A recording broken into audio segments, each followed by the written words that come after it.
are present. I will call to order the May 15th meeting of the City of West Sacramento City Council, the West Sacramento Redevelopment Agency, and Finance Authority. As you can all see, you're sitting in the dark.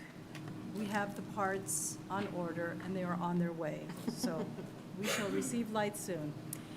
We will begin with the land acknowledgement. We would like to acknowledge that the land on which we live, work, learn, and commune is the original homelands of the indigenous people of West Sacramento, who have stewarded this land throughout the generations. We acknowledge and we thank the original inhabitants who have occupied, maintained, and secured this place, and who still exist on this land. We respect and celebrate the many diverse indigenous peoples still connected to this land on which we gather. The council met in closed session this evening. Mr. City Attorney, would you please provide a report? Oh, your mic is off. There we are. Council met in closed session to give direction to its legal counsel on a litigation matter. No reportable action was taken. All right, thank you.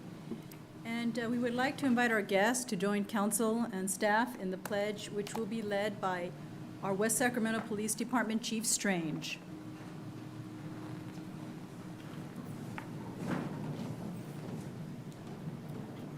I pledge allegiance to the flag of the United States of America and to the republic for which it stands, one nation, under God, indivisible, with liberty and justice for all. Thank you, Chief Strange. As is noted on our agenda, City Council is prohibited by state law from discussing or taking any action on items that are brought up under Item 1 for public comment, but it provides an important opportunity for a public forum. The public is given an opportunity this time to address City Council not listed on the agenda, on items not listed on the agenda. And we do ask that anyone wishing to address the council on this or any other item this evening to please fill out a request to speak card, which is in that corner there, and return it to the clerk. And we also accept the request to speak cards up to the conclusion of the reading of the staff report on any particular agenda item. Once the staff report has been read, we open the item up for public comment. The clerk will announce your name for you to walk to the podium to speak. Now, in front of the clerk, there is a timer to ensure that everyone has a chance to be heard. And we ask that all comments be limited to the specified number of minutes that I will provide. Also, in front of the clerk is an analog flip chart, which indicates which agenda item the council is currently considering.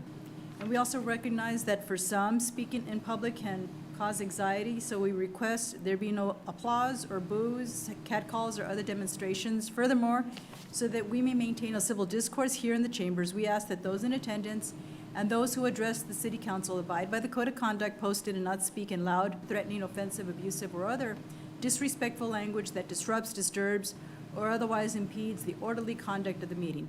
Now this brings us to Agenda Item 1, presentations by the public on matters not on the agenda within the jurisdiction of the council. And each person will have 3 minutes to speak. Madam Clerk, are there any requests to speak under public comment? Yes, ma'am. Our first speaker is Mary DeJong.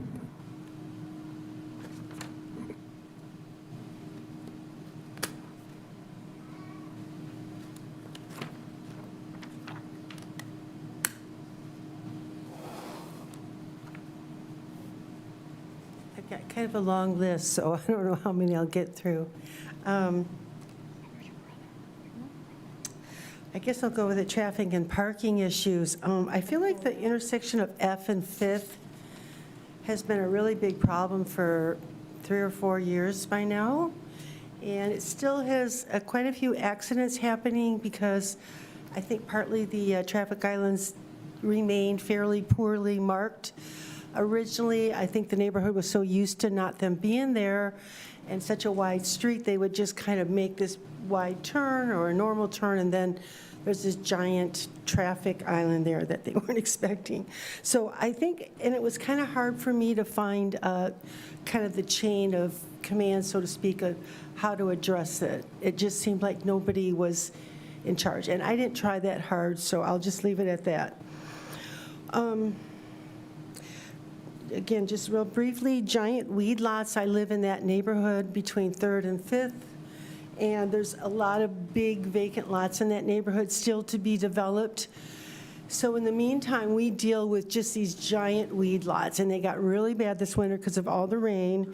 They provide habitat for all the wildlife in the neighborhood, which is sort of a problem at this point. And they potentially spread all those seeds everywhere and allergies. I mean, they were, up until today, the last one close by me got cut finally. But they were, 5, 6 feet tall. So I think something could maybe be done about that. I'll just say something briefly about noise pollution in the Washington neighborhood. I've been there for 20 years now, and I expected development. I knew I lived by a ballpark, but there's just so much noise pollution down there. There's the really loud cars that come through sometime, and they're really so loud, it's scary loud. All the leaf blowers, all the construction, I know we can't do anything about that. Anyway, it's just, there's just so many machines going all the time. It kind of drives me nuts sometimes. Okay, then we have a pretty big problem in my neighborhood with wildlife. Skunks are the biggest problem as far as I'm concerned, because I just had a friend's dogs get sprayed in my yard. I had one, I thought, living in my furnace, which really had me going for a while. I spent thousands of dollars to get them out from underneath my tough shed where they had been setting up residence for several years. And there's also, I saw a big coyote yesterday or the day before getting chased by some crows, and it was a big coyote, and it ended up, which is okay, but we also have been getting more and more turkeys and pigeons. And now we have seals along the harbor or whatever, the piers, and also the geese. So there's a lot of kind of invasive species, you might say, and they leave a mess. And there's a lot of people feeding them, and it's kind of a problem. Thank you, Ms. DeJong. Time's up. Yes, that, and I would like to ask our city manager to address any Thank any you, concerns you have thank at this you, time. thank you. Yeah, just really quick, without going into all of the topics, the first one there, the 5th and F intersection, there is a stoplight planned at that intersection. It's in our capital improvement budget. It will be installed. It's in design right now. The plan is for by next year, there'll be a stoplight at that intersection. Great. I guess my time's up then. Yes, it is. Thank you, Okay, Ms. thank DeJong. you. Guy Stevenson. Hello, Mr. Stevenson. Hi. Mayor, city council members, I'm here because I am here advocating for the police. If you guys start doing budget cuts, don't do it for the police, don't do it for the fire department. Public safety is a #1 importance right now. We have an unstable problem going on with protesters across the bridge and, other issues that come from across the bridge over here. Now, the second thing is West Capitol. The racing going up there, the trucks, the parking on the bike lanes. It's the law, and I want them to enforce these laws in the bike lanes. It's summertime. I don't want to see anybody get killed. It's an issue. I'm making it an issue, and you people have to do something about it. There has to be something done about public safety. Kids on bikes, adults on bikes. You know what I mean? And I don't like it. I don't like that these people park these big semis with these caterpillars, unloading them down there between Harbor and Enterprise. They're racing up and down there. Somebody's going to get hit. Somebody's going to get killed. And actually, there was 2 accidents just today right down here in West Capitol. And it's because of the speeding. Speeding. These people don't know when to get off the accelerator. But I'm also a big advocate for the police. You know that. I respect the police, partly because my kids, both my daughter and son, are police officers. I want them to come over here to West Sacramento, but they don't want to come over here. Not yet, because they figure you guys are going to start just chiseling away and taking stuff out of their budget. I want them to lateral over here. They're not ready yet. And the last part of this conversation is, thank God that they just had 106 highway patrolmen graduate today from the academy. And I respect every one of these cops. I do. They're good cops. They got a good leader over there, but they need more police over here. West Sacramento is growing, and they need more cops. So you got to figure out a way to put money into their budget to hire more police. These guys are getting stressed out. These guys are getting what they call compassion fatigue. They're working. These detectives have to go into patrol. It's not right. So you guys got to make changes for the good. You can look at me like that. I don't care. I deal with the people across the bridge. I'm just telling you that public safety is the #1 thing that we need. Thank you, ladies. Have a great night. Aaron? Thank you, Mr. Stevenson. Robin Davis.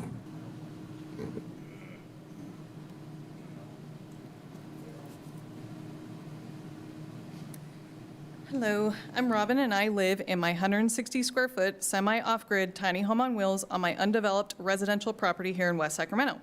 Super excited to graduate from the Community Academy tonight and receive the proclamation. And as I've stated before, I highly recommend my neighbors to apply. It's a great learning experience, and thank you again to staff for all their hard work. But there's a lot of news in regards to housing, so I'll get to that. Governor Gavin Newsom announced the revised 2024-2025 budget proposal and plans to cut the Homeless Housing Assistance and Prevention Program. This program started in 2019 and has issued to local governments $3.95 billion so far over the last 5 years. Last year, the U.S. Department of Housing and Urban Development tallied from the point-in-time count reports over 181,000 unhoused Californians, 28% of the nation's total homeless population. That's up nearly 40% from 5 years ago, which is the same amount of time this program has been running. And also, what I've heard from members from this council last meeting is that you agree homelessness is not improving. San Diego Mayor Todd Gloria, who chairs the Big City Mayors Coalition, said California's homelessness problem will only get worse if this program is cut, which it will be. Just for scale and for fun, we could have bought a $100,000 tiny home on wheels for $39,500 of the unhoused population, or just over 21% of the unhoused population with the funding from this program alone. Instead, we have increased by 40% in this state. Governor Gavin Newsom also has plans to revise the RENA numbers to include our unhoused population in the calculation. So changes are coming in terms of showing our capacity for housing with the intent to actually house people. The University of Portland just did a study comparing tiny home communities or individual shelters versus group shelters for the unhoused and found that 52% who lived in the tiny home or individual shelter communities moved to other more permanent housing compared to only 12% of the congregate style shelters. This study shows that increased dignity, safety, and stability to our unhoused neighbors' lives proves positive results. Now, more than ever, the people need real long-term options. I hope that when this tiny home on wheels ordinance comes back to you, council, which should be any day now from the planning department, that we vote to maximize the benefits by allowing all options for tinies on wheels based on all this data, lack of future funding from the state, and what appears to be so far little support for your proposed 1% sales tax increase. You have an obligation to the people to allow every possible avenue to house themselves. So I look forward to this council showing this entire state that we are serious about adding roofs, not tents, to our neighborhoods by approving this tiny home on wheels ordinance to its full potential unanimously. Thank you. Thank you, Ms. Davis. Kailani Griffith.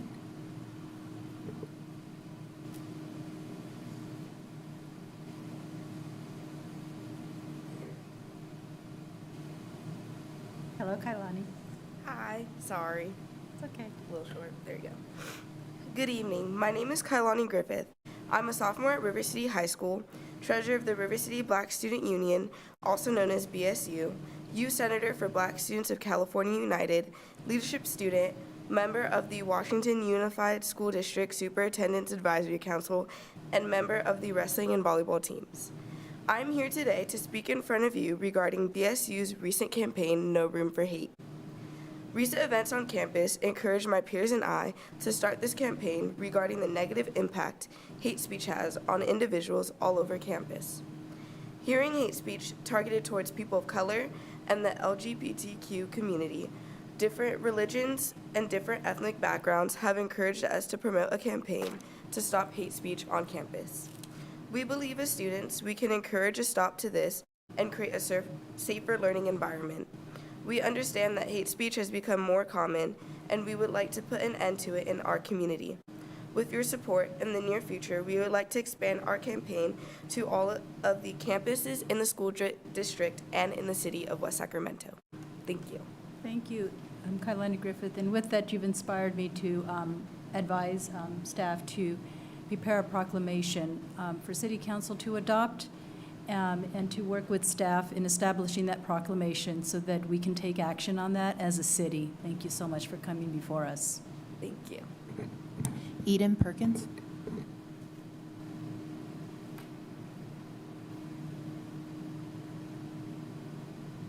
Good evening, school board members, council members, and ladies and gentlemen present today in the audience. My name is Eden Perkins, and I'm a junior at River City. I'm a straight A AP student, a legacy partner for the BSU, and secretary and media manager for my majorettes team, as well as a two-year link crew leader. As you'll know, there has just been a Be the Change movement that has dropped throughout the district a little over a month ago, all because of the hate speech and racist behaviors towards different groups of people who attend our school. Before this campaign was dropped, I experienced racist things being said to me by my classmates. Unfortunately, this is just the reality of being a black girl in this country. But something said by an uneducated and sensitive student made me angry and caused me a great amount of pain and disappointment because of their ignorance. During AP US History, we are learning about the experiences and horrors that African Americans faced during slavery. During class, the student said, and I quote, "Imagine slavery was like the draft, sports drafting, and the slaves had to compete to see who can pick the most cotton the fastest, and that would determine who was bought first." That day, I cried to my dad, not because of how it affected me, but because of his ignorance and that what my ancestors went through was not a joke. They were taken from their home and never asked for nor wanted a life of slavery. It was never their choice. That evening, I sought comfort not only from my parents, but from my friends and BSU advisors. They checked in on me and vowed to follow up with school administrators about their concern for me as well as others in writing and in person. This was not this student's first time making hateful, racist remarks and jokes. Later in the week, he was removed from my class thanks to my advisors and friends taking action to speak up about this incident. As of right now, the BSU club that I'm proudly a part of at River City has taken action to further this movement since not a lot has been done since it dropped a month ago. And enough isn't being done to protect students like myself and even teachers, administrators, and staff from hate speech. The BSU made a sign and created a campaign called No Room for Hate. Many club members signed a letter of support and presented it to Principal Billingsley a week after my incident took place. Principal Billingsley fully supported our campaign, but asked that we include Be the Change in our sign, and we happily agreed. So I came here today to talk to you about my experience and hopes for your hand in assisting and supporting us in a district-wide effort because there is no room for hate. Together, we really can make a difference for the Black, Asian, Mexican, Indian, Pacific Islander, Native American, LGBTQ+, and other students, admin, faculty, and staff to feel safe attending River City. This campaign also goes beyond the safety of these groups, but preventing another one of them to be added to the statistic of dropping out of school or ending up in jail and ruining their record forever because of a crime that could have been avoided with the simple assistance and support of the school district. I hope this message meant something to you. I hope you support an issue that needs attention because continuing to push it off for later will only push another student over the edge, falling into a negative life that could have been avoided. Thank you so much for sharing your story. You're very courageous. Thank you, Ms. Perkins. Patrice Griffith.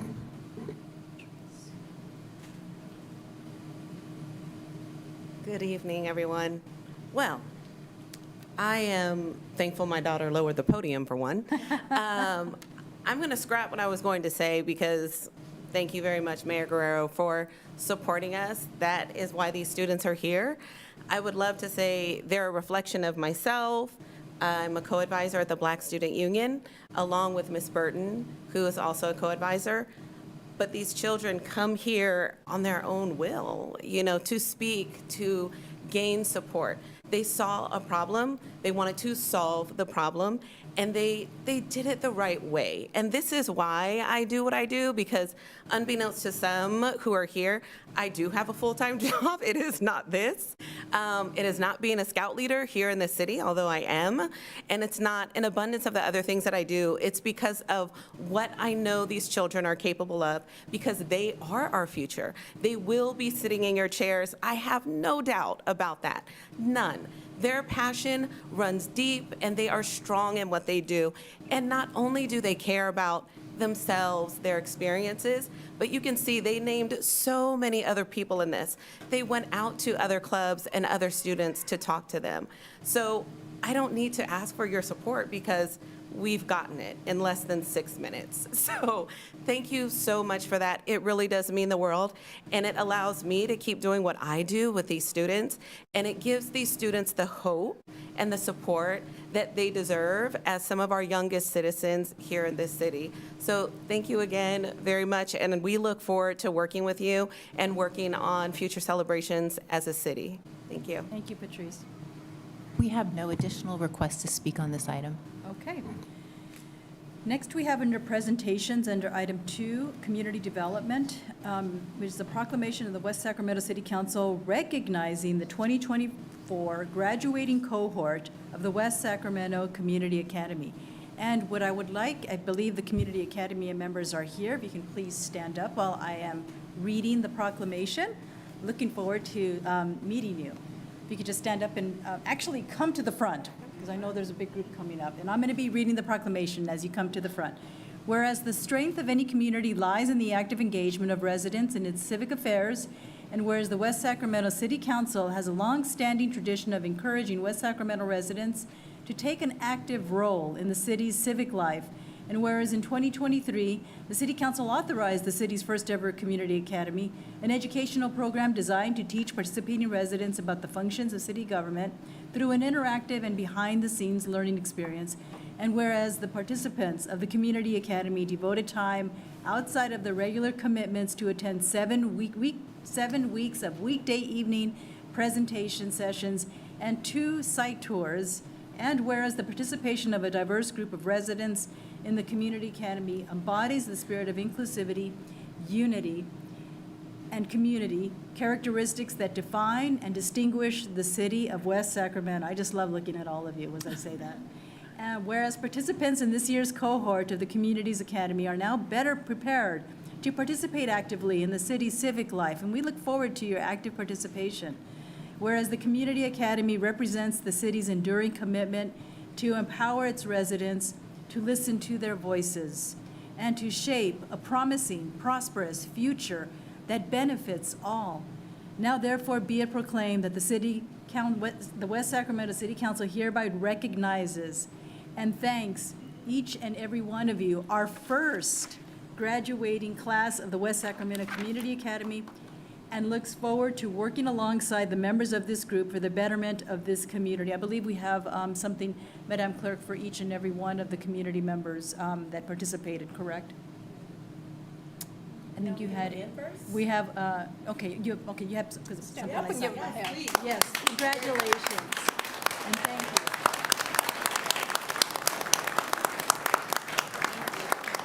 What we will do is go down, and council will go down and take a photo with you, because we love photos, especially with our first class for this historic moment.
Mayor Guerrero, we have one request to speak on this item.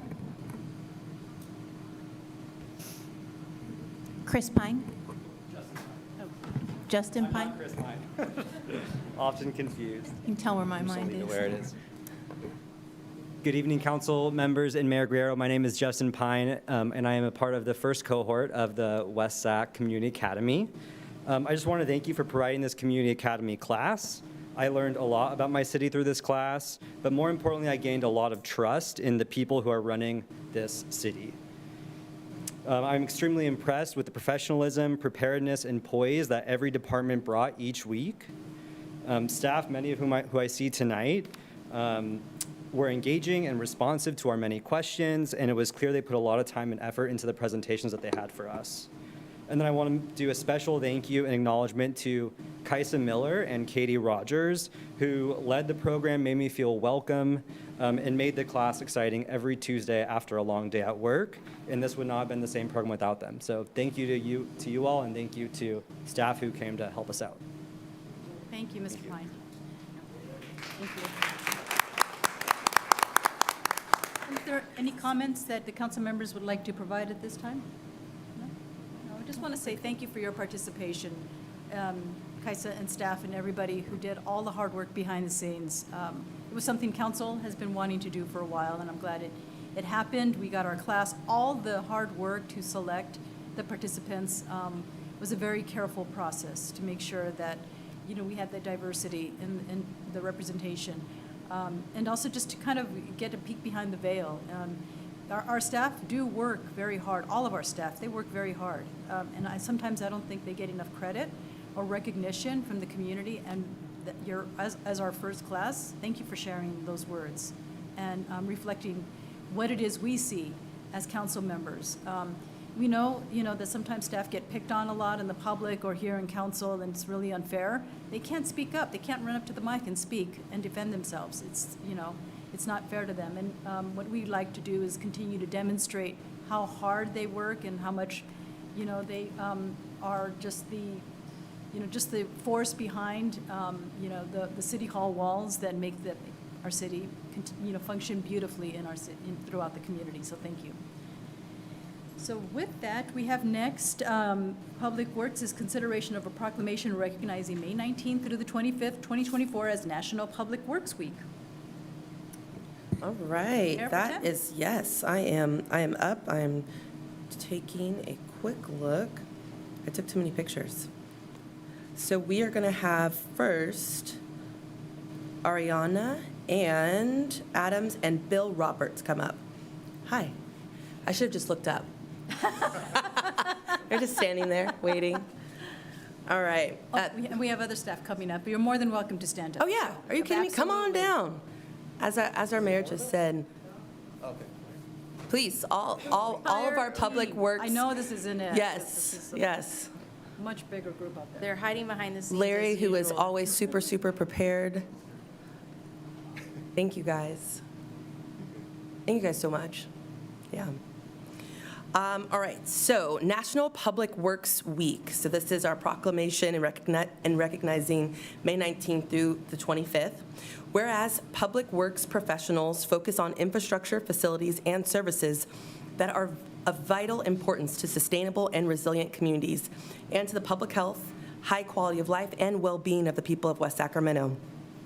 And whereas these infrastructure, facilities, and services could not be provided without dedicated efforts of public works professionals who are engineers, managers, and employees at all levels of government and the private sector, who are responsible for rebuilding, improving, and protecting our nation's transportation, water supply, water treatment, and solid waste systems, public buildings, and other structures and facilities essential for our residents. And whereas it is in the public interest for the citizens, civic leaders, and children in West Sacramento to gain knowledge of and maintain an ongoing interest and understanding of the importance of public works and public works programs in their neighborhoods. And whereas the year 2024 marks the 64th annual National Public Works Week, sponsored by the American Public Works Association, Canadian Public Works Association.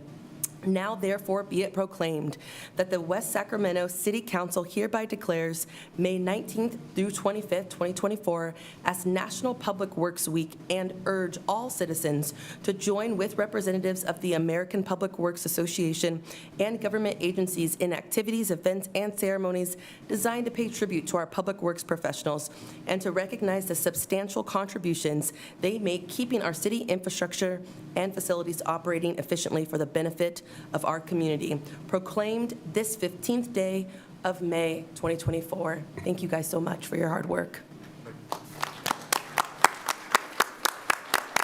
Would you like to provide a few comments? Just wanted to give you the mic to share a few comments about Sure. your whole team, because I know this isn't it.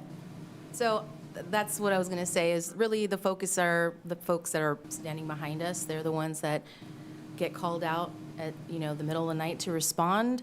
There's never a shut off, state. These are the folks that will be out there in the rain.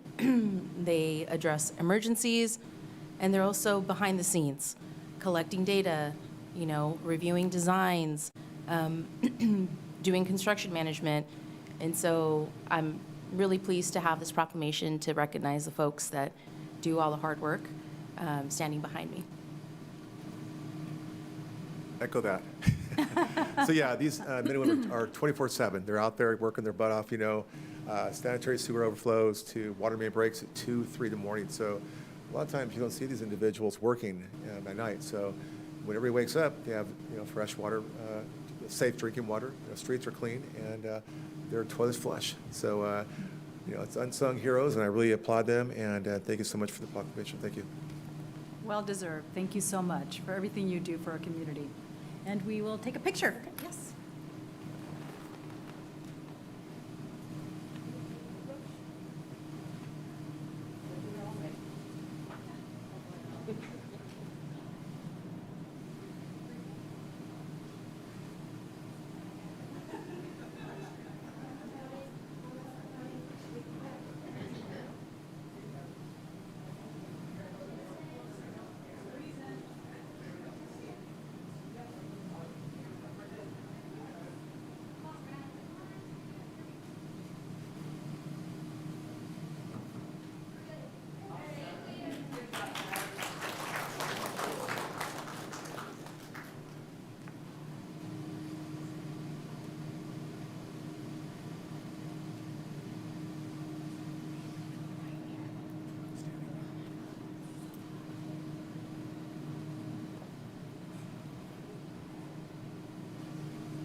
Bringing the mic back this side.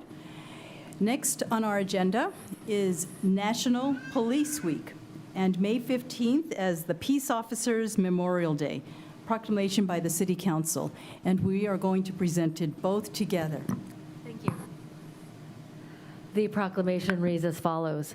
Whereas there are more than 800,000 law enforcement officers serving in communities across the United States, including the dedicated members of the West Sacramento Police Department, and whereas since the first recorded death in 1786, there are nearly 24,000 law enforcement officers in the United States who have made the ultimate sacrifice and have been killed in the line of duty while serving their communities.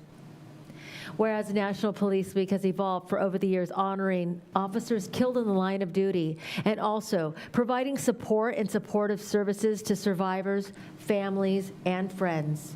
And whereas in 1962, President John F. Kennedy signed a proclamation designating May 15th, today, as Peace Office Memorial Day, and whereas 282 names of fallen heroes are being added to the National Law Enforcement Officers Memorial this spring, including 118 officers killed in the line of duty in 2023 and 164 in previous years. Whereas Yolo County has endured the loss of 12 of its community protectors since 1912, including West Sacramento Police Department's own Officer James H. McKnight in 1990. And whereas Officer James H. McKnight faithfully served the West Sacramento community since the city's incorporation in 1987, and he and the entire McKnight family will forever have our gratitude. Now therefore be it proclaimed that the City of West Sacramento Council does hereby recognize the week of May 12th through May 18th as National Police Week and May 15th, 2024 as Peace Officers Memorial Day, and publicly salute the service of law enforcement proclaimed this day. Thank you for your service, West Sacramento PD. We are so grateful.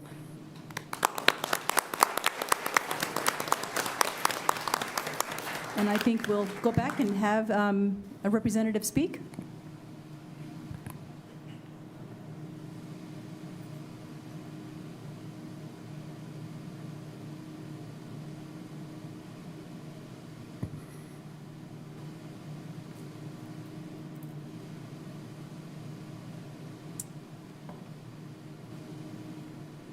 Well, thank you on behalf of the Police Department, Council, Mayor. My name's Rob Strange. I'm the Chief of Police. Proud to serve in that role since 2019. And I will say, though I wasn't prepared to say this earlier, earlier comments inspired it. In my time in that role, I have felt nothing but support from this council in very tangible ways, whether it be budgetarily, in contracts, but in so many ways, and in ways that transcend that type of support.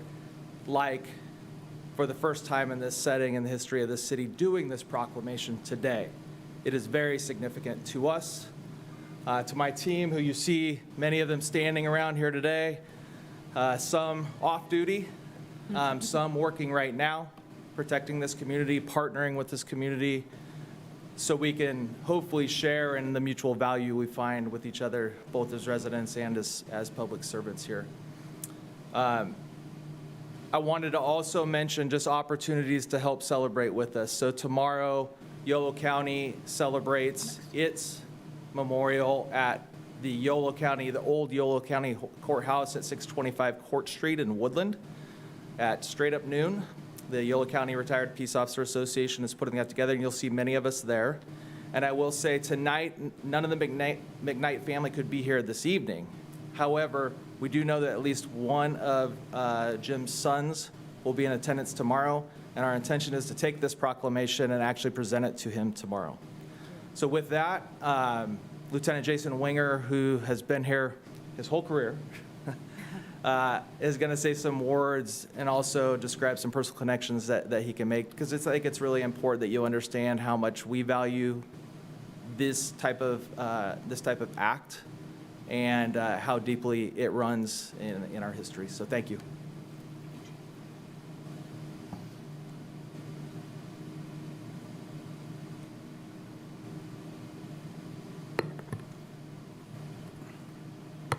Thanks, Chief. Good evening, Mayor, council members, members of the community, and the McKnight family. For those that don't know me, my name is Jason Winger, and I'm a lieutenant with the West Sacramento Police Department.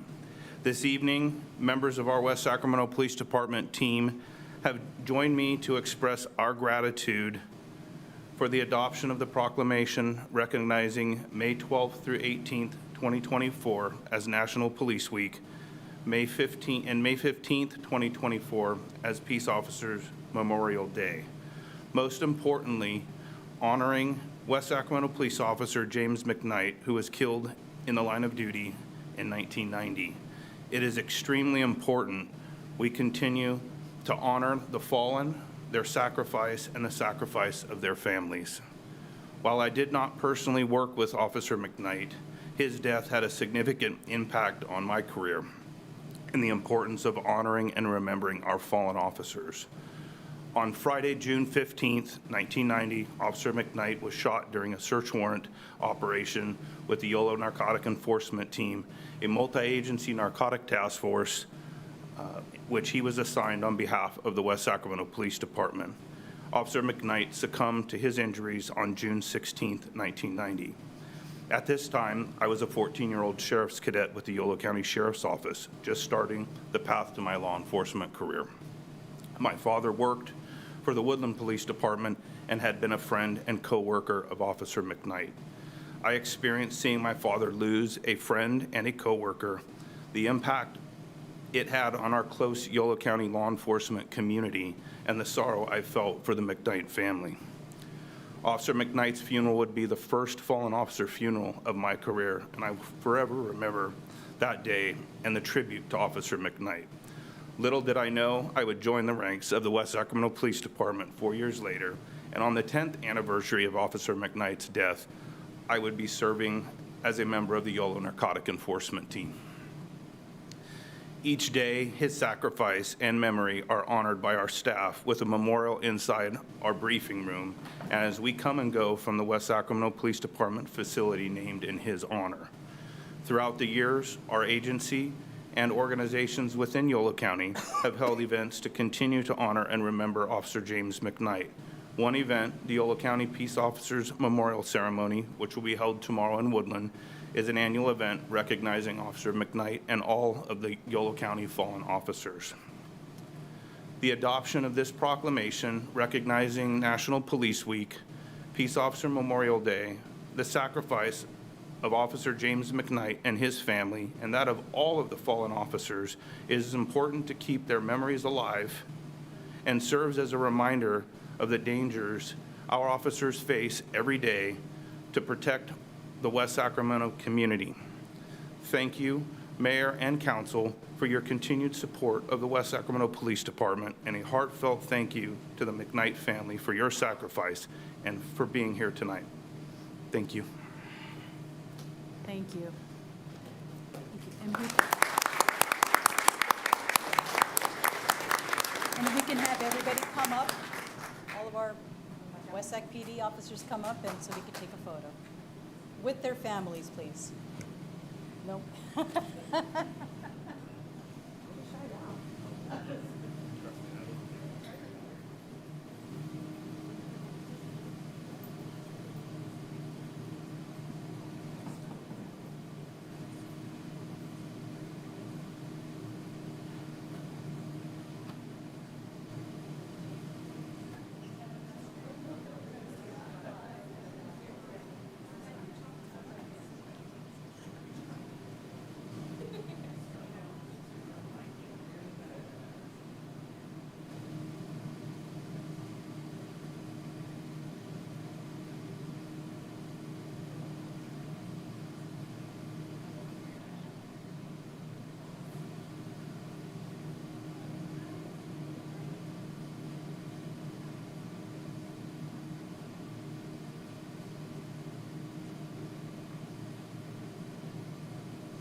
And our final proclamation is the West Sacramento City Council declaring May 2024 as Mental Health Awareness Month.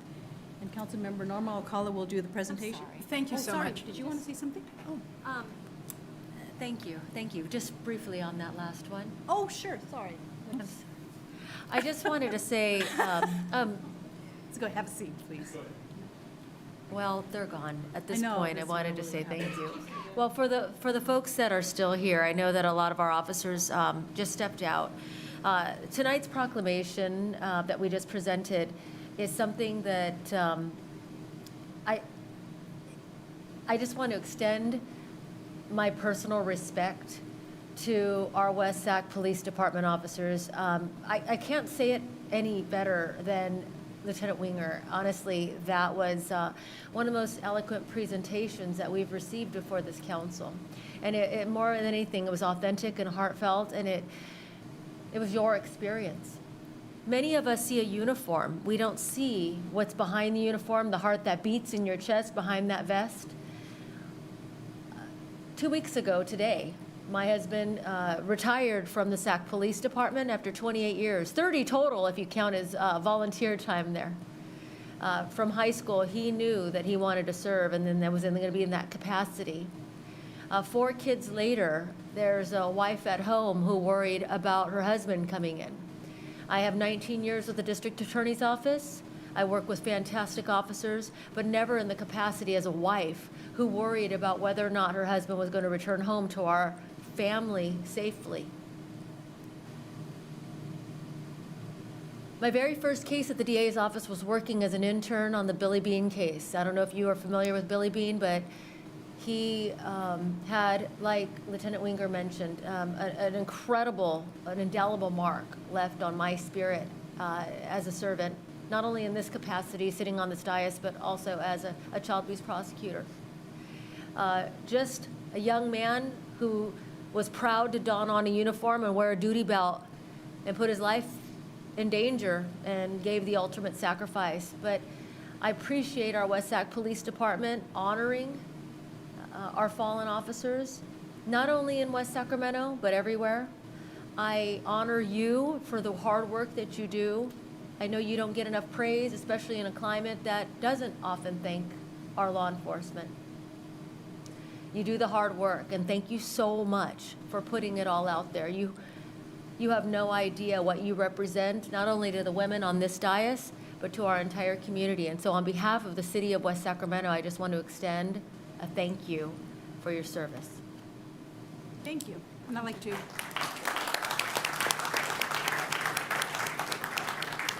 open it up to other council members at this time, if you would like to add any additional comments. Yes, go ahead, Councilmember. I can't say much more that's more eloquent than my colleague, except thank you. I've had the opportunity to do a ride-along with an evening shift, and I see some people that were in that briefing room with me, and I've done a ride-along with the community services team, and the work that's done 24 hours a day in West Sacramento by this team is incredible. The families who stand behind the officers who do the work, thank you for giving us your family to protect our community. And there's things that are happening all the time behind the scenes that we don't know about, but I trust that it's being taken care of by our police department. And so thank you, Chief, for your leadership, and thank you to everyone who was able to come tonight. I just appreciate you and your service, and just the above and beyond, from community outreach to special events. This team is really out in the community doing what it takes to build the relationships and build the trust, and I really appreciate it, so thank you for all that you do. I also want to thank everyone for all the work that you do in our community. You know, I often hear and see a lot of bad press, but I'm so proud to always say our West Sac police officers are outstanding. They're more like friends in the community. There are protectors, but they are really like friends. I've never had a bad encounter with anyone, and I've been here since 1965, a little kid back then. So I just want to thank you also, and you have such a great leader in Chief Strange over here.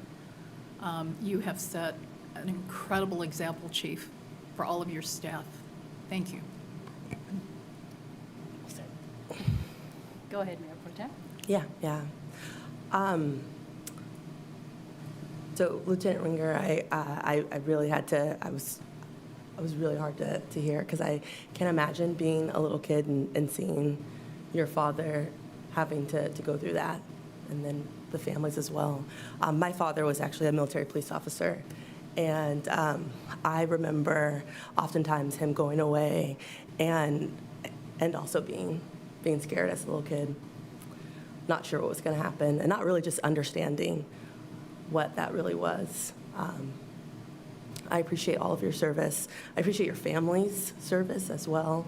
And I'm hopeful I will be able to actually go tomorrow in remembrance. Thank you. Thank you. And I, in my experience on council, this is a council that is very supportive. I just reflect on how we can demonstrate that. And we'll work very hard to continue to show our support for you, for the sacrifices you make.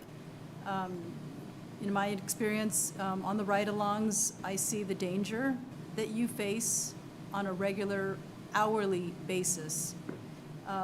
It is terrifying to, see what's happening out on the street, as a civilian. But to you, I see how calm, how coordinated, how trained you are, and all of this is your investment to make sure that we deliver the best and the safest way to get what needs to get done to protect our community. And I am so grateful for that training that you have received and, continue to provide the support for any additional resources that you need. You have my commitment to provide that support for you because what's going on out there in the street, we need to make sure that you're well prepared. And with our chief who is diligent in sharing with us everything you need, I'm grateful for you, for maintaining that communication, that line of communication, and always opening up your doors so that we can take a look inside and work with your staff. So thank you so much, Chief, and for the data that we see on the growth and the demand in the police department. And just appreciate my council members' comments who are, I was a former wife of a police officer, and the entire family was a police officer family on my daughter's side. They're sheriffs and LAPD. And so fortunately, nothing's ever happened except for one member, a brother-in-law who was shot and killed, and myself. That funeral. So with that, I just keep in mind every day, pray for you, for your safety. Thank you for what you do. Thank you.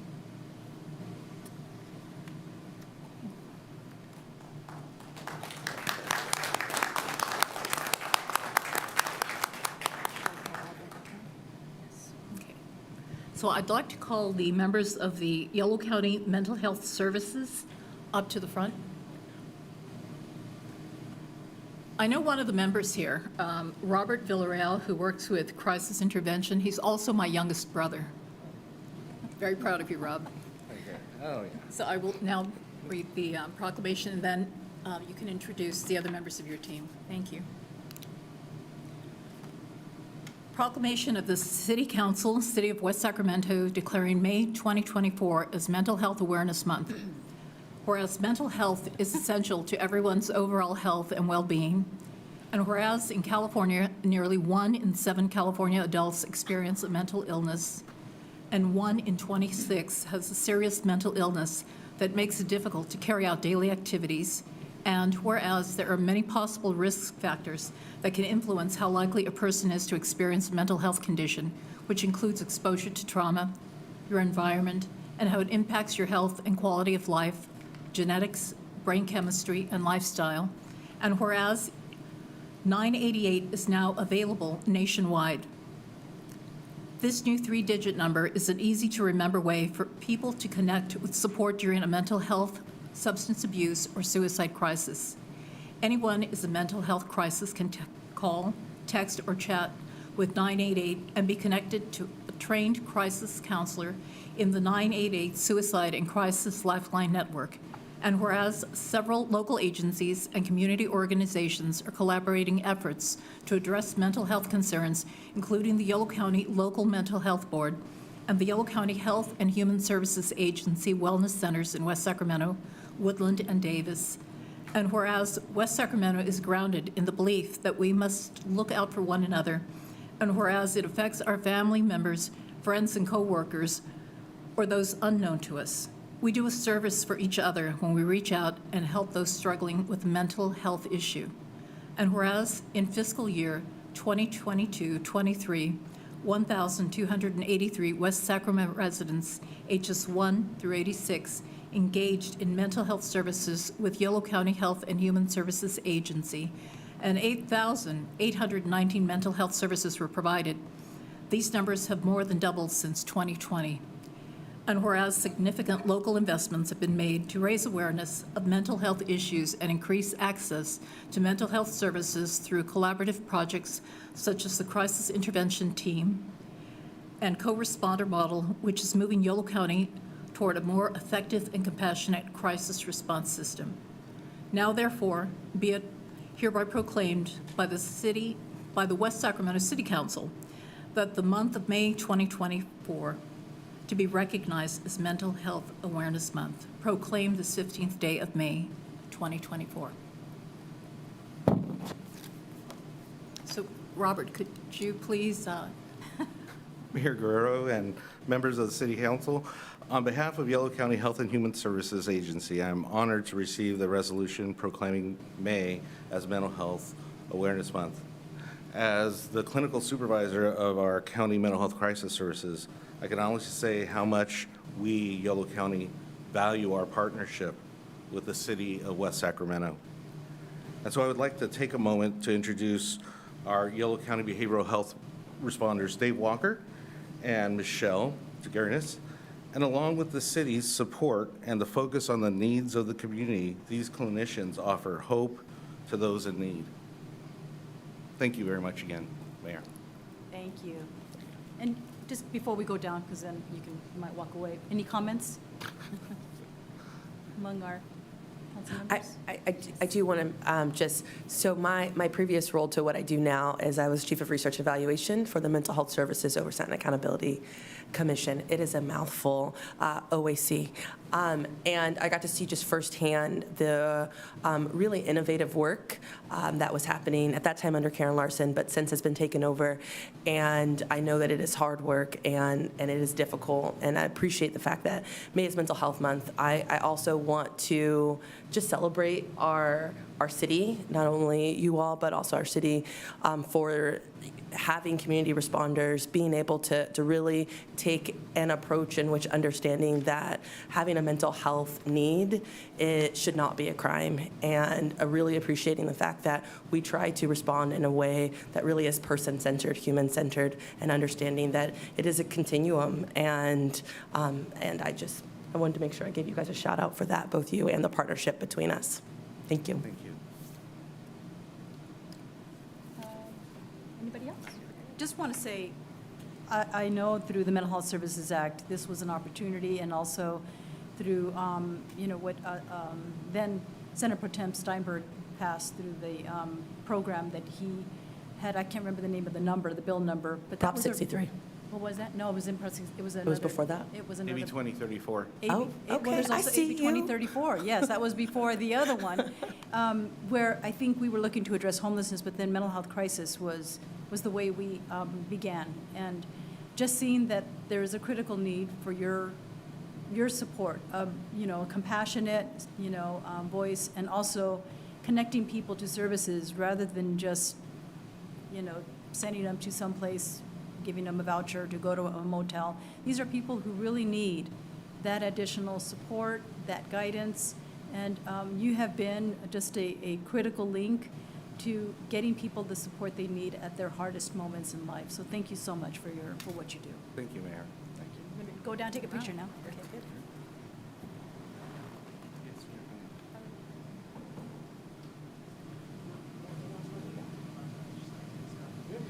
We're getting lots of steps in.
Next, we have our consent agenda, which is items 6 through 17, and we will need to pull one item for a separate vote. And that is item 6. I think that's, I have to recuse myself. you have to Item recuse 6, yourself, right. correct. So with that, I would like to just take up the vote for item 6. Before, Madam Clerk, are there any requests to speak on that item before I take it up? We have no request to speak on item 6. Okay, great. Thank you. Then we'll take that one up for a vote now, and then we'll move on to item 7 through 17. Early moves to approve. Second. Okay, Mayor Pro Tem Early moved and Councilmember Orozco seconded. Madam Clerk, please call the roll. Councilmember Sulpicio Hull. Aye. Councilmember Ocala. This is one for recusal. She's recusing herself. Oh, I apologize. Councilmember Orozco. Aye. Mayor Pro Tem Early. Aye. Mayor Guerrero. Aye. All right, that item is approved. Next is our consent agenda, items 7 through 17. Are there any requests to pull any of those items? Yes. 11. 11. Any other items? Okay, I will be pulling 10 and 16, and I'll be pulling those 3. Who's working on those? Madam Clerk, are there any requests to speak on our consent agenda? We have received a request to speak for item number 16. Okay. So with that. Make Yes, go ahead. Did you want to do that now? Did you want to do the public comments now, or wait for? No, we'll start first on item 10. We'll go in the order of 10 and then Okay. 11, and then when Thank we you. get to 16, we'll ask for public comment. Okay. For item 10, that is Mercy Coalition's Project Home Key. And I just want to say thank you, Raul, and staff for, making sure that we have some good partners here. It's more of a comment. We have our partner here, Mercy Coalition, who has been doing some great work. And I think this is a lot due to the relationships that we have built. This isn't easy work, I know. I've been seeing all around the state of California. This is the hardest. Once we get a motel, trying to get the support through the operational side, and it's as a result of individuals that, from the Mercy Coalition Compassionate, support, that those with lived experience that they recruit, help, nurture, continue to provide that additional resource. I just want to ask if there's anything else you wanted to add about that.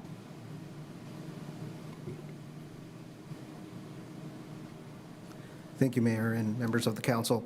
No, I think you are completely correct in that respect. We've been partners with the Mercy Coalition in the past, even before these home key programs with the winter warming centers. We've also had other partners that have provided services to our emergency homeless housing programs, and they are a big part of our success. I think our programs have been generally very successful.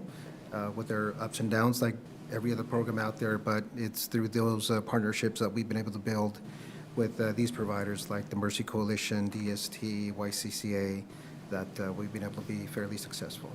Great. Thank you so much. I appreciate that. And item 11? Thank you, Madam Mayor. I guess, Raul, you could stand there as well. I do have a few comments, and I wanted to pose a few questions regarding this contract. I did have the opportunity to speak with both you and staff this morning, and I appreciate the opportunity to enlighten myself about this new agreement. I know in previous years, we've had this before us, and a different vendor.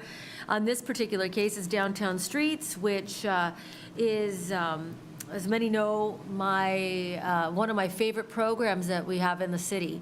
And I wanted to highlight some of the benefits that the program has brought to our city. But I also know that this is an unconventional role from the traditional way we've employed DST in our community, which, by the way, has been extraordinary with respect to the community response, very positive.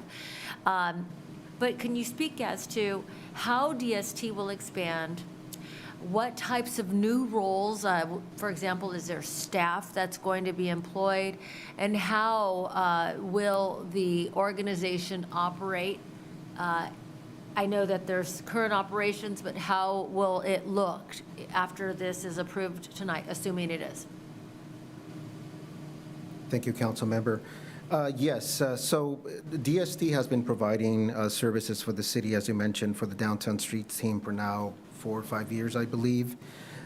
With the acquisition of the former Flamingo Motel, they moved into providing case management support for those program participants. And now with the contract that's in tonight's agenda, they are expanding even further to provide the case management support to our Home Key program recipients participants at the Rome Key site.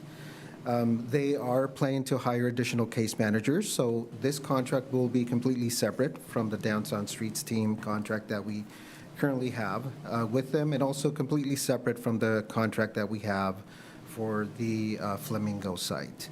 It is something that they have been providing in the past because our Downtown Streets team does provide some case management support as well, along with the employment training and all the other services that they provide. So it is an expansion of some of the services that they have already been provided.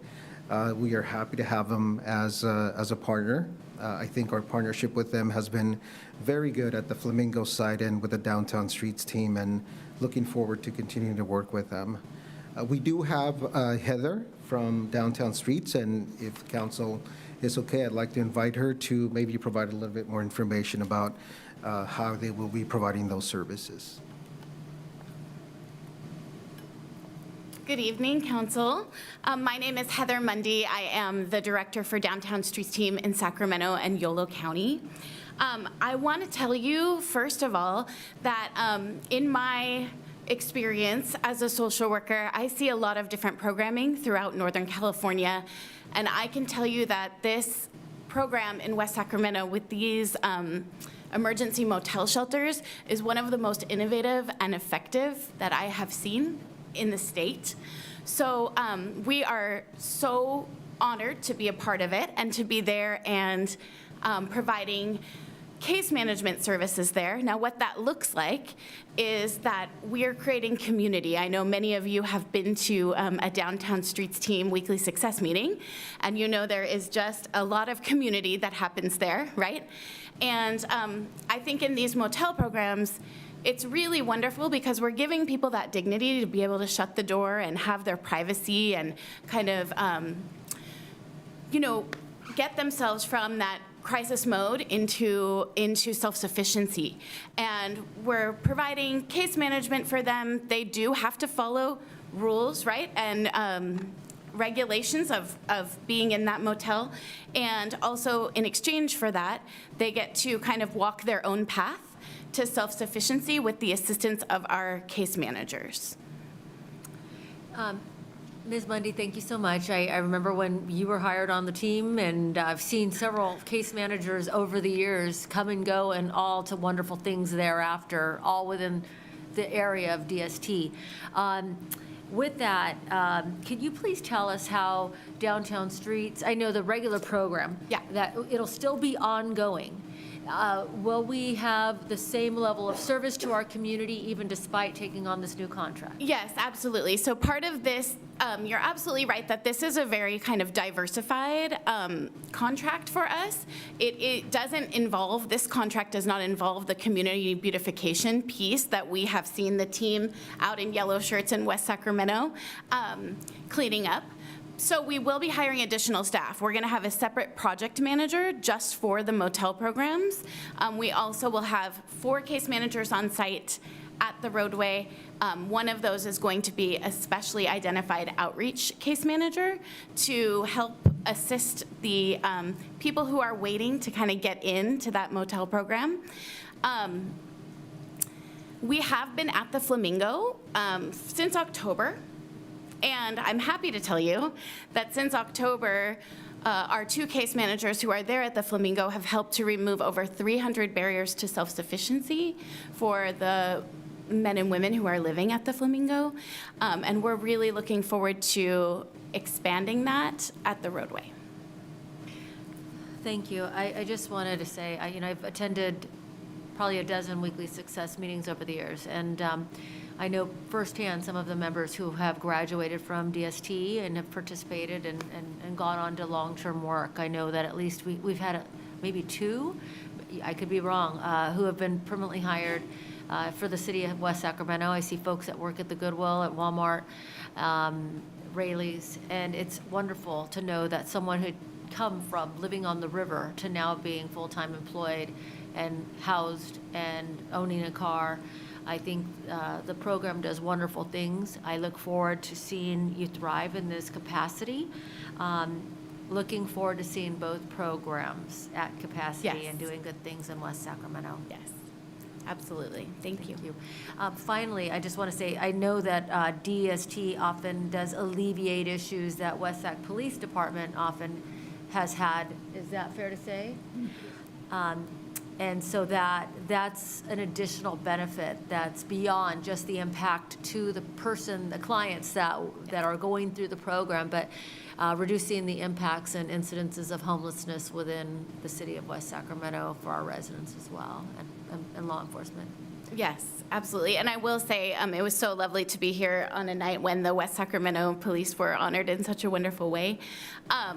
I do recognize that this type of investment in our most vulnerable members of West Sacramento, it doesn't come with an inexpensive price tag. But I think that investment in our community makes it a safer place, not only for people in the experience themselves, but for the entire community. And I just think what you all are doing is really wonderful. So thank you for that. Thank you. Thank you. Thank you so much for, continuing all the hard work in dealing with our transitional housing programs. And next up is item 16, and that is the consideration of adoption of the total tentative agreement on economic terms for the Successor Memorandum of Understanding between the City of West Sacramento and the City of West Sacramento Firefighters Association, and adoption of Resolution 24-25, approving amendments to the budget for fiscal year 2023, 2024, and 2024, 2025. I just want to say how grateful I am to our West Sacramento firefighters for all their hard work that they deliver in our community. I have seen firsthand, in addition to what I've described as the training, the expertise, the coordination, handling calls immediately, and having such pride behind all their work in delivering the service and caliber of service that they have delivered over the years. I have been looking at the growth in our fire department. 10 years ago, we had about 8,000 calls for service, and it's gone up to about 11,500 calls for service, and that is, a significant growth for the same number of trucks, engines, and firefighters. And so it has been really hard, especially challenging during the wildfire season, where they work long hours and take a lot more time away from their families.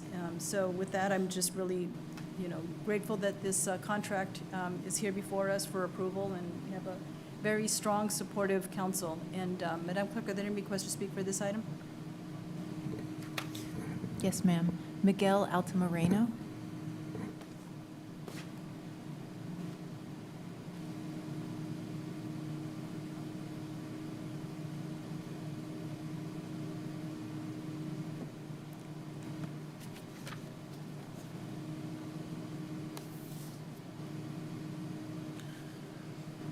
Good evening, Madam Mayor, esteemed City Council, Mayor Little City Manager, Assistant City Manager Amanda Berlin. My name is Miguel Altamirano. I've been with the West Sacramento Fire Department for about 19 years now. I serve now as the West Sacramento Firefighters Association President. I'm also the unit leader from the Sacramento Area Firefighters Local 522, which represents all of our firefighters here in West Sac as well as in the region. I stand before you today on behalf of the dedicated firefighters who serve our community with unwavering commitment and valor. it is with immense gratitude that I address this council to express our sincere appreciation for the recent decision to increase firefighter pay by 10% plus in this contract. Today, we ratify the contract with the unanimous 50-0 vote in favor to ratify. This 100% yes vote is unprecedented in our history. This contract and increase not only recognizes the hard work and sacrifice of our firefighters, but also acknowledges the importance of their role in ensuring the safety and well-being within our city. It is a testament to the council's understanding of the challenges faced by firefighters and their families, and we are truly grateful for your support. This pay increase will not only help to attract and retain talented firefighters, but also serves as a morale booster for our current firefighters, knowing that their efforts are valued and appreciated by the city and its leaders. On behalf of the West Sacramento firefighters, I extend our heartfelt thanks to the City Council for this generous gesture. We are proud to serve the city and will continue to do so with dedication, professionalism, and a deep sense of duty. Thank you. Thank you. Yes, Council. Thank you. Mayor Pro Tem Orozco. Councilmember Orozco. Thank you. Speak? Okay. I just want to say thank you, Mr. Altamirano, for your comments. I know it's been a long time since we've seen a contract like this. It is unanimous amongst this council that we wanted to provide that to our public safety officers. Looking forward to further thanking our we have our law enforcement, we have public safety as a whole, and we wanted to make sure that the appreciation was demonstrated for all of your hard work. I'll yield to my colleagues.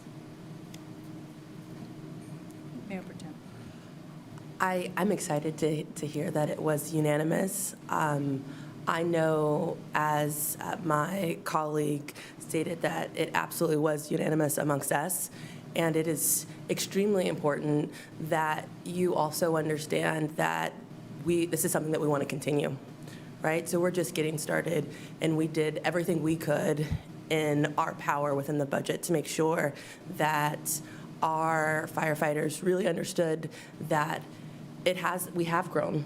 We have grown. It is a difficult job, and you all need to understand how much we need you, appreciate you, and want you here. We want West Sacramento to be the place where you all stay, live, work, and truly feel that you are a part of our community. So thank you for your advocacy, and also thank you to your colleagues for the unanimous vote. Councilmember Alcala. Thank you, Mr. Altamirano. Yes, thank you from all of us, and I think the whole city. We realize you guys really are our heroes on a personal level. My husband, back in 2023, 3 times, fire department had to come. He had sepsis. He almost died. But you guys were there immediately. And, you calmed my fears, got him where he needed to be, and he's still with me, thank God. But you do so much more at Christmas time when you guys are out there, with the Santa truck. That means so much to the community. And you've also been there when my mother's taken a bad fall. You guys were out there. When she was having problems with those horrible winds we had last year, she had these huge cypresses that were just, we really thought they were going to knock over her house. You guys went out there with those fire ropes and you secured it. So I just wanted to put a personal note of thanks out there as well for all the great work that you do. Thank you. Councilmember Cepeda. Thank you, Madam Mayor. Echo my colleagues here. It was exciting to hear that it was a unanimous vote of support. It was incredible to work with this team of women to get to where we were and to move the needle so greatly. Committing to our first responders, to all of them who put their life on their lines and do this work is of value and importance.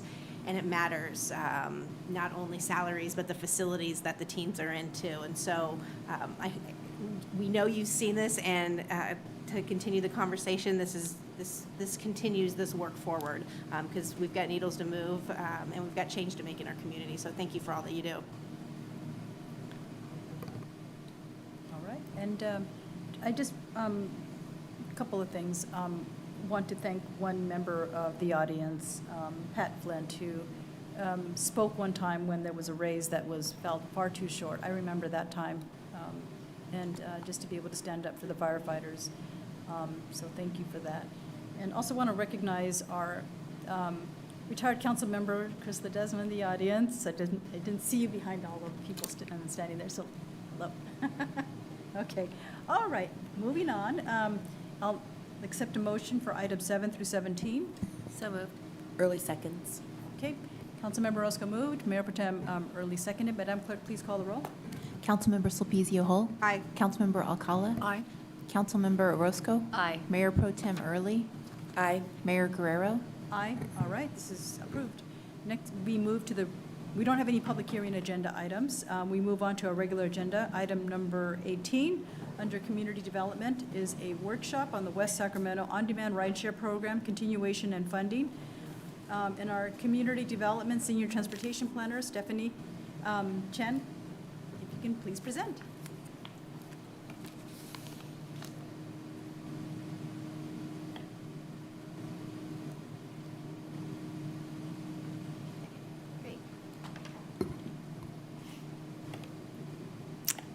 Good evening, Mayor Guerra, members of the council. My name is Stephanie Chan, and I'm a Senior Transportation Planner with the Community Development Department. Tonight, I will be providing a presentation on the city's on-demand rideshare program and requesting City Council to provide feedback on the continuation and funding for the program. By way of background, the program launched in May of 2018, following extensive coordination with the TMI Commission and the City Council.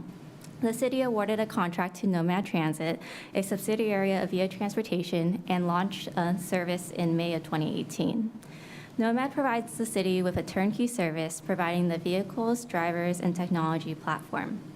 The image to the right provides some details on the service, like the hours of operation, Monday to Friday, 6 a.m. to 11 p.m., Saturdays, 9 a.m. to 11 p.m., and Sundays, 8 a.m. to 8 p.m.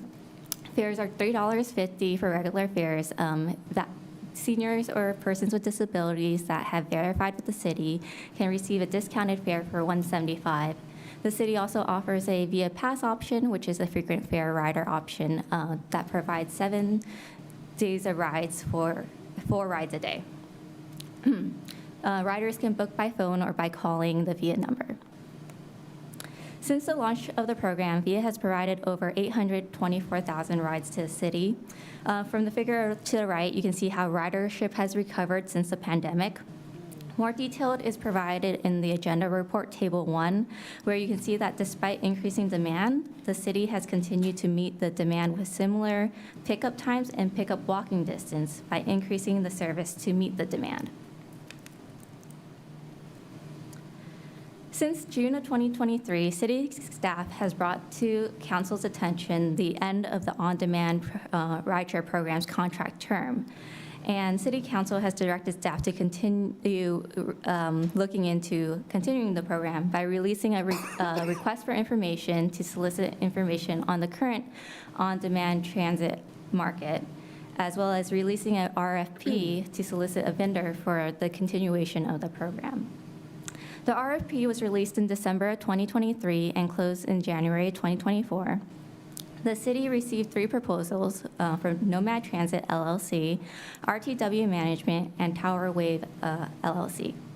The evaluation panel ranked Nomad Transit LLC as the highest ranked firm.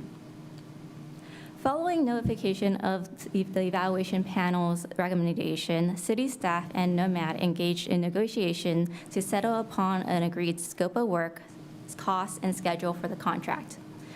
Nomad proposed a 3-year initial term through June of 2027 with 3 one-year extension options through June 2030. The pricing proposal considers a 3% annual increase in line with the Consumer Price Index. As such, the pricing proposal for fiscal year 24-25 is $3,247,000. 25-26 is $3,344,000, and 26-27, $3,445,000. The city has used TDA, Transportation Development Act funds to support the on-demand rideshare program. Transportation Development Act of 1971 established 2 funding sources, the Local Transportation Fund, LTF, and the State Transit Assistance, STA. LTF revenues are primarily intended to support public transit services, but they can also be used to support a variety of other transportation programs, including planning, pedestrian and bicycle facilities, road rehab, or other community transit, bus, and rail projects. In comparison, STA funds are more restrictive, and they have regulations that must be met in order to use them. They typically are used specifically for transit. The city has used LTF funds to support the on-demand rideshare program since its inception, and the on-demand rideshare program cost has typically exceeded the LTF annual allocations. In prior years, the city had reserves, so carryovers from prior years to support the on-demand rideshare program. So as seen on this table here, SACOG and YOLO TD provided draft TDA allocations and expenditures for YOLO for fiscal year 24-25. With the carryover from previous years of $1.044 million plus the TDA allocation of $4.166 million, the total available for fiscal year 24-25 is $5.21 million. After the initial expenses we have to pay, so we pay SACOG for an administration planning fee, we pay YOLO TD for admin planning, as well as fixed route and paratransit. And we also pay for bus shelter maintenance. This adds up to $3.014 million. So after paying for those expenses, the city has about $2.19 million for other use. As you can see, this $2.19 million is less than and not sufficient to cover Nomad's pricing proposal of $3.25 million for fiscal year 24-25. As such, staff is presenting 3 budget scenarios for the on-demand rideshare program for the 3-year initial contract term. I will go over the scenarios in the next few slides, but I'd like City Council to note the following. For fiscal year 23-24, staff is estimating a contract rollover about approximately $300,000. So in fiscal year 23-24, you'll see that number reflected and included in supporting the on-demand rideshare program. Staff assumed a flat ridership and flat fare revenue to provide a more conservative estimate. Staff time and resources is also assumed to be flat. And then we received YOLO County Transportation District's fiscal year 24-25 draft budget on April 30th.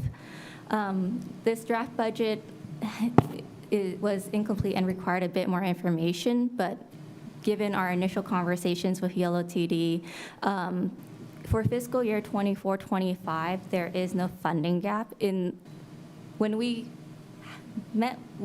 So last year when we had received the fiscal year 23-24 budget from YOLO TD, they projected a funding gap starting in 24-25 at $3 million and increasing to $6 million the fiscal years after.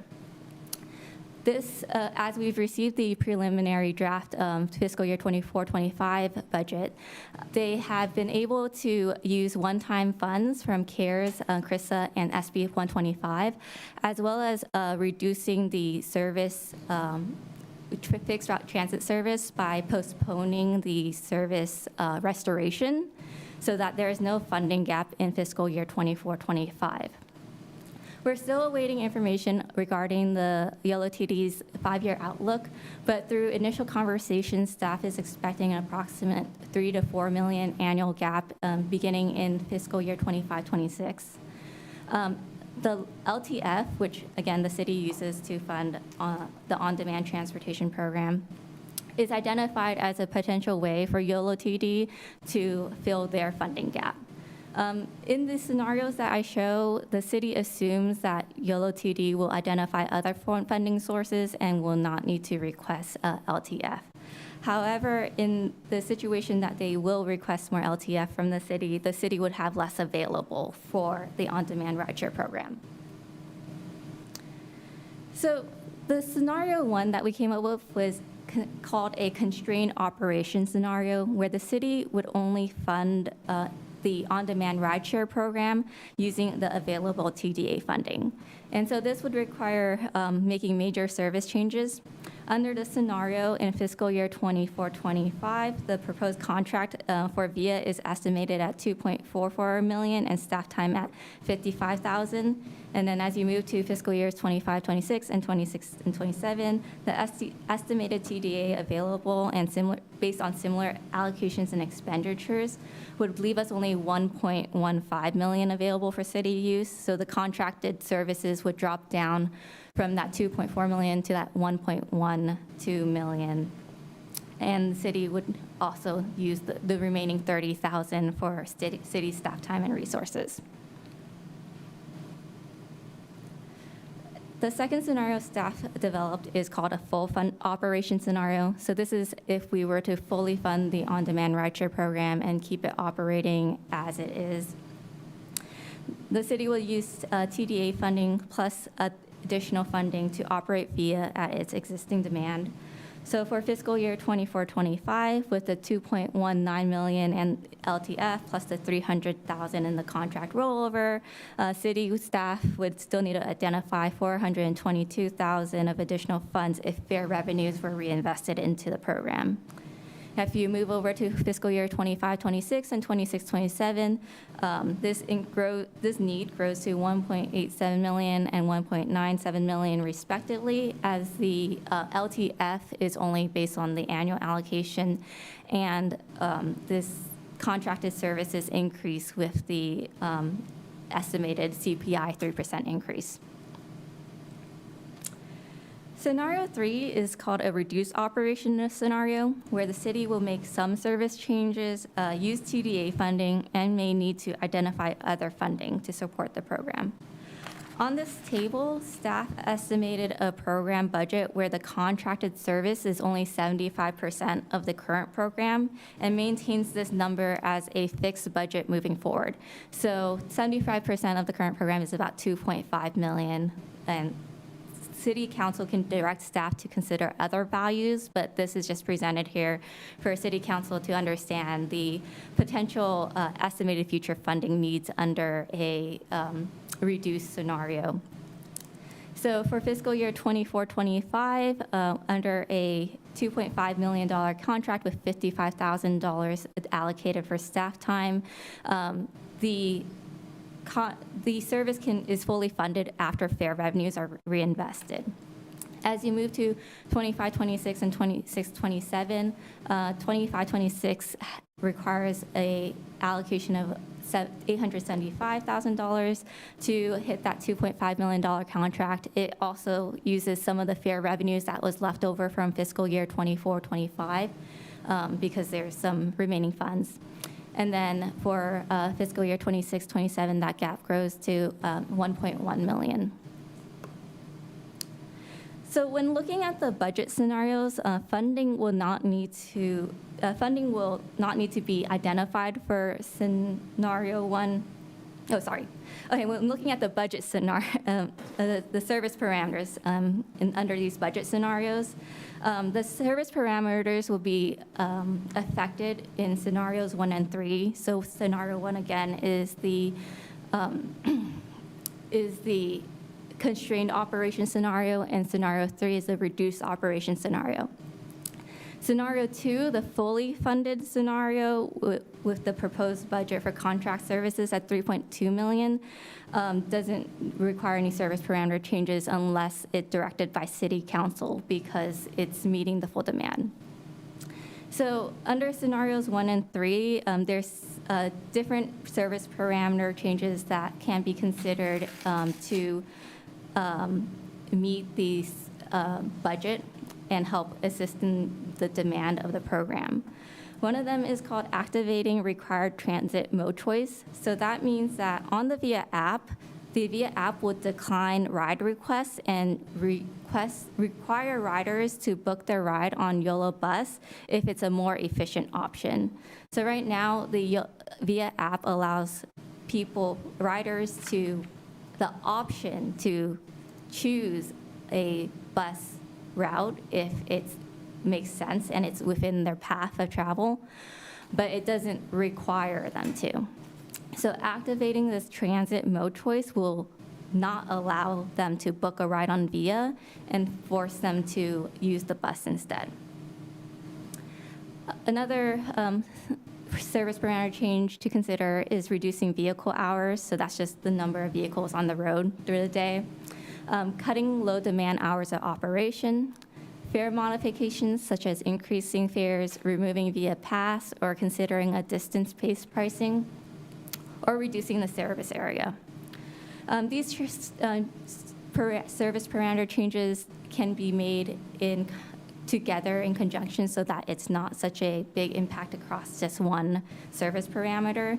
But overall, these changes may mean that there's fewer hours of operations, increased wait time, riders might have to walk further to get a ride, or there's increased seat unavailability. So when looking at the budget scenarios, we also have to look at the funding. So funding would not need to be allocated for scenario 1 because, again, that's the only using TDA funding available. However, City Council will need to allocate additional funding for the on-demand rideshare program if the direction is to move forward with scenarios 2 or 3. The city has bridge district funds set aside for Prop 1C grant agreement requirements. We set aside this funding in case we needed to pay back any any portion of the grant if we didn't meet the grant agreement requirements. Prop 1C also required the city to provide high transit quad stops within a quarter mile of bridge district residents. And so city staff believes that Prop 1C is an appropriate use of funding to support the on-demand rideshare program. So staff also presented this information to TMI Commission on May 6th. The TMI Commission does not want to see changes to the on-demand rideshare program and would like to see the program continue as is. However, should City Council direct staff to move forward with scenarios 1 or 3, the TMI Commission provided some feedback on service parameter changes. They did not support activating the required transit mode choice at all. They felt like the option of seeing the buses available is what they want the service to be, and they don't want to force riders to take a mode that they don't want to take. They had mixed support for cutting low-demand operating hours. Some commissioners referenced other services such as Arlington, Texas, or Cupertino, where their hours of operations were more constrained than the cities. But the commissioners also noted that they were concerned about reducing the hours of operations in case that it affected transit-dependent people or late shift workers. They did note that the questionnaire that was released about service parameter changes to the public did have reducing low demand service hours as a higher ranking action, but they also felt that the survey results might be skewed because people who respond with that action are folks that might not be affected by cutting the hours of operation. There's overall support for considering different fare modifications. So in addition to some of the things I've already mentioned, they thought maybe if we expand into downtown might have a higher fare than what is typically inside the city.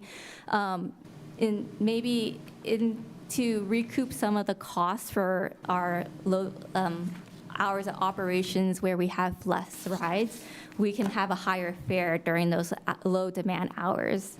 Similarly, they thought maybe we can consider higher fares for high cost rides. So rides that aren't able to share rides with other folks because they're too far away or it's not in the same path of travel. Those could potentially have a higher cost to those riders. And they're also open to the idea of that distance-based fixed pricing. So this means that if, say, for example, we set a fare of $4, right, for 2 miles, and then every mile on top of that, you add an extra $1. So that way, the city can recoup some of the costs depending on the distance traveled. So based upon this information and TMI Commission's feedback, city staff is recommending Scenario 2 full operations. This will involve using the $3.2 million of the Bridge District one-time funds to fill the gap. Another funding source will need to be identified for the remaining gap. As you see, this fills the gap for fiscal years 24-25 and 25-26. But as we move into the third year of the contract at 26-27, there is a $1.05 million gap, and that will significantly increase the fiscal years following. It should be noted that the city will receive funds from planned developments in Southport going toward ongoing transit O&M costs. And there are other potential options that are being explored to identify a long-term ongoing funding source for the city's transit-related services. So the next steps for this is if City Council recommends using the Bridge District one-time funds for Scenario 2, staff will return to City Council on June 5th with the contract award under this budget scenario. During this time, staff is working on finalizing the contract negotiations with Nomad. We are reconciling and updating any updates that we receive from SACOG on the TDA allocations and from Yellow TD based on their budget. We'll refine the contract rollover estimate for this year's fiscal year 23-24 budget.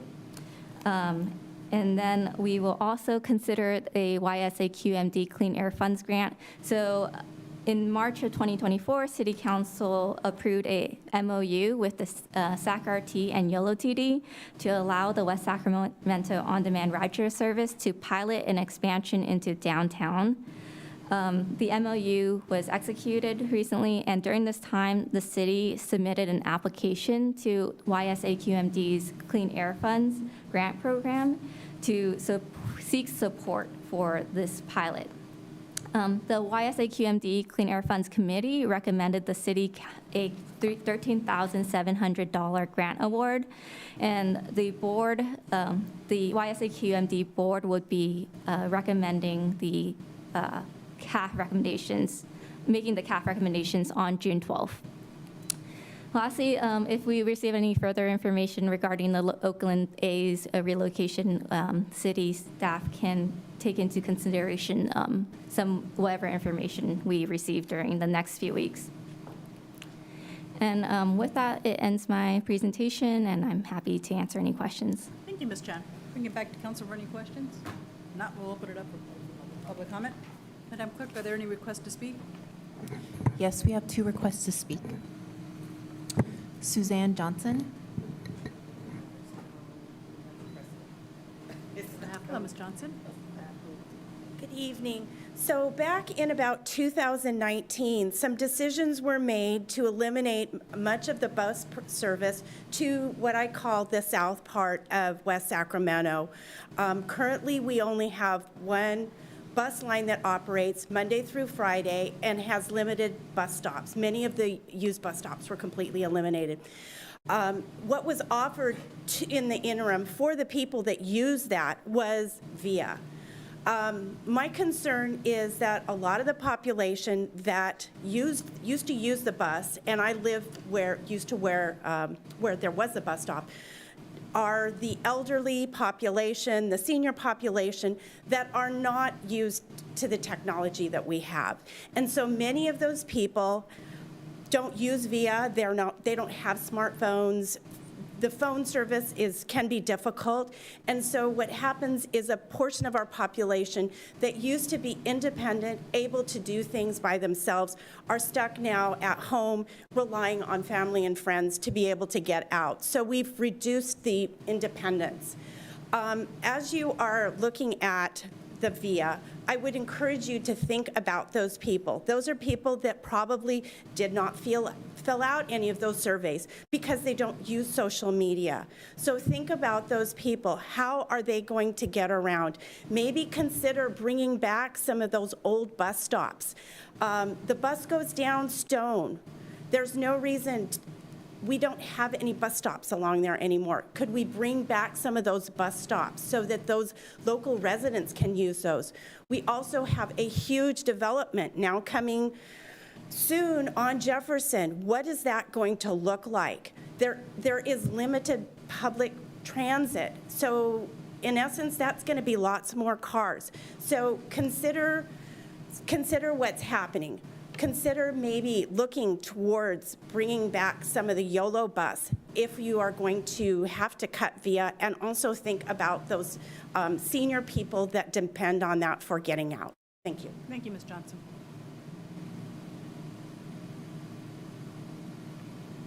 Our second speaker is Danny Langford.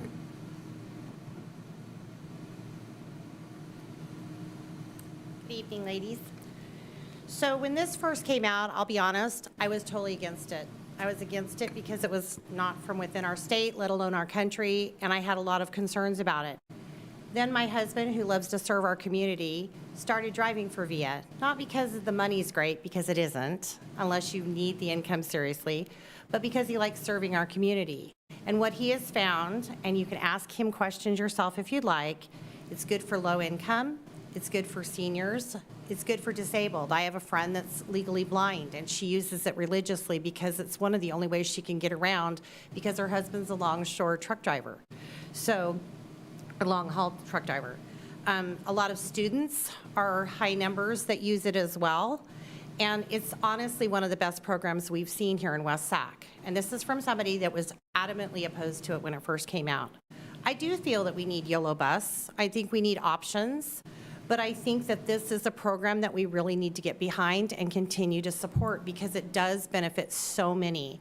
And I have met so many people that have been so grateful for it, especially in the last 2 years.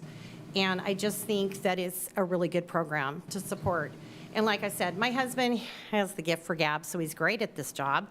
But he meets so many incredible people in our community that are so grateful for it as well. And personally, he and I would suggest not expanding outside of West Sac, because you get into downtown, you're adding a whole nother layer, especially for the drivers that live here. You know, they know what kind of to expect in our community. But when you get across the river, you don't know what to expect in some of those areas. That's just my personal opinion. That's not coming from him, although he's not for expanding outside of West Sac either. But I just think we have enough within our community that we can support it. And with the A's coming here, so jack up the prices for those people that are coming here for that, not for our people. Thanks. Thank you, Ms. Langford. We have one more request to speak, Chris Ledesma. All right, past council member Chris Ledesma, who's looking forward to, I really came with one question. What the hell am I doing here? It's nice to see you. Nice to see all of you. Good to see staff. Good to see everybody. And I'm sorry I missed the police officers celebration early, and the May's Mental Health Awareness Month. That was something that was really important to me, my family. My wife still serves on the mental health board, so thank you for acknowledging that. Good to see all of you. And I came with just a second thing to say, other than what am I doing here. I just want to go on the record that Danny Langford just admitted that she now agrees with something I did 7 years ago. So, yeah, so look, I came here because this is obviously something that was close to my heart whenever we did this some time ago. But more than that, not about me, it is something that is really important for the community, for us as a city, and where I think we still want to go. Mobility matters in the end. It was one of those things that I came across as a council member that, like, I had no intention of being a nerd when it came to transportation, mobility, and climate change. But this was one of the things we did, and one of the things that you continue to do. That is important to all those goals. And one more, equity. I respectfully disagree with the first speaker here about the importance. I don't disagree with the need for bus stops, because that was another part of the transportation mobility mode, how we address that. But what I would say is that one of my best memories as a council member is getting on VIA for one of the first times and sharing a ride with an elderly woman who for the first time got some independence and was going down to Southport to get a haircut for the first time by herself in a Via van. That's the opportunity this kind of mobility solution brings. It does bring independence to seniors. I've seen it work. We've all heard stories. I think we all use those stories in our campaigns, but they matter. This actually changed some people's lives to be able to go to get their haircut, to go get the story, remember, from Robin, ice cream. Kids that are going to band practice, it mattered. Now, while I will say, too, the costs are going up. And that is troublesome for us in the long term, but it's also an investment. The city continues to see the construction going on. Promises we made some time ago through Prop 1C on affordable housing. We still are championing in urban development where mobility matters. It is not lost on me some time ago, YOLO, YCTD, YOLO TD, whatever you call yourselves now. We did make strategic cuts. I didn't like some of them, but they had to be made because it doesn't always work. These were meant to be working together if possible. But it really is incumbent upon all of you to think about strategies going forward to kind of find the funding necessary to get people around. Because at the end of the day, that's what matters. People get to their jobs, family life gets better because kids can get to the places they go and people don't have to take time off work to do that, take them down to band practice or to a tutoring class. Seniors can get around. And most of the rides, I think I saw data that still says most of the rides are originating and stopping in the Broderick, Bright, and other areas where it matters. I use it still. I'm probably going to take it home tonight. I'm going to go over time because I've never done that. I'm going to see it. I'm going to see Rob come get me out of here. Sorry, time's up. But I'll tie this up, Mayor. So it just, I understand the price tag is hefty on a future round of that. Don't be afraid of that, okay? Really, it's just a challenge that we have to overcome.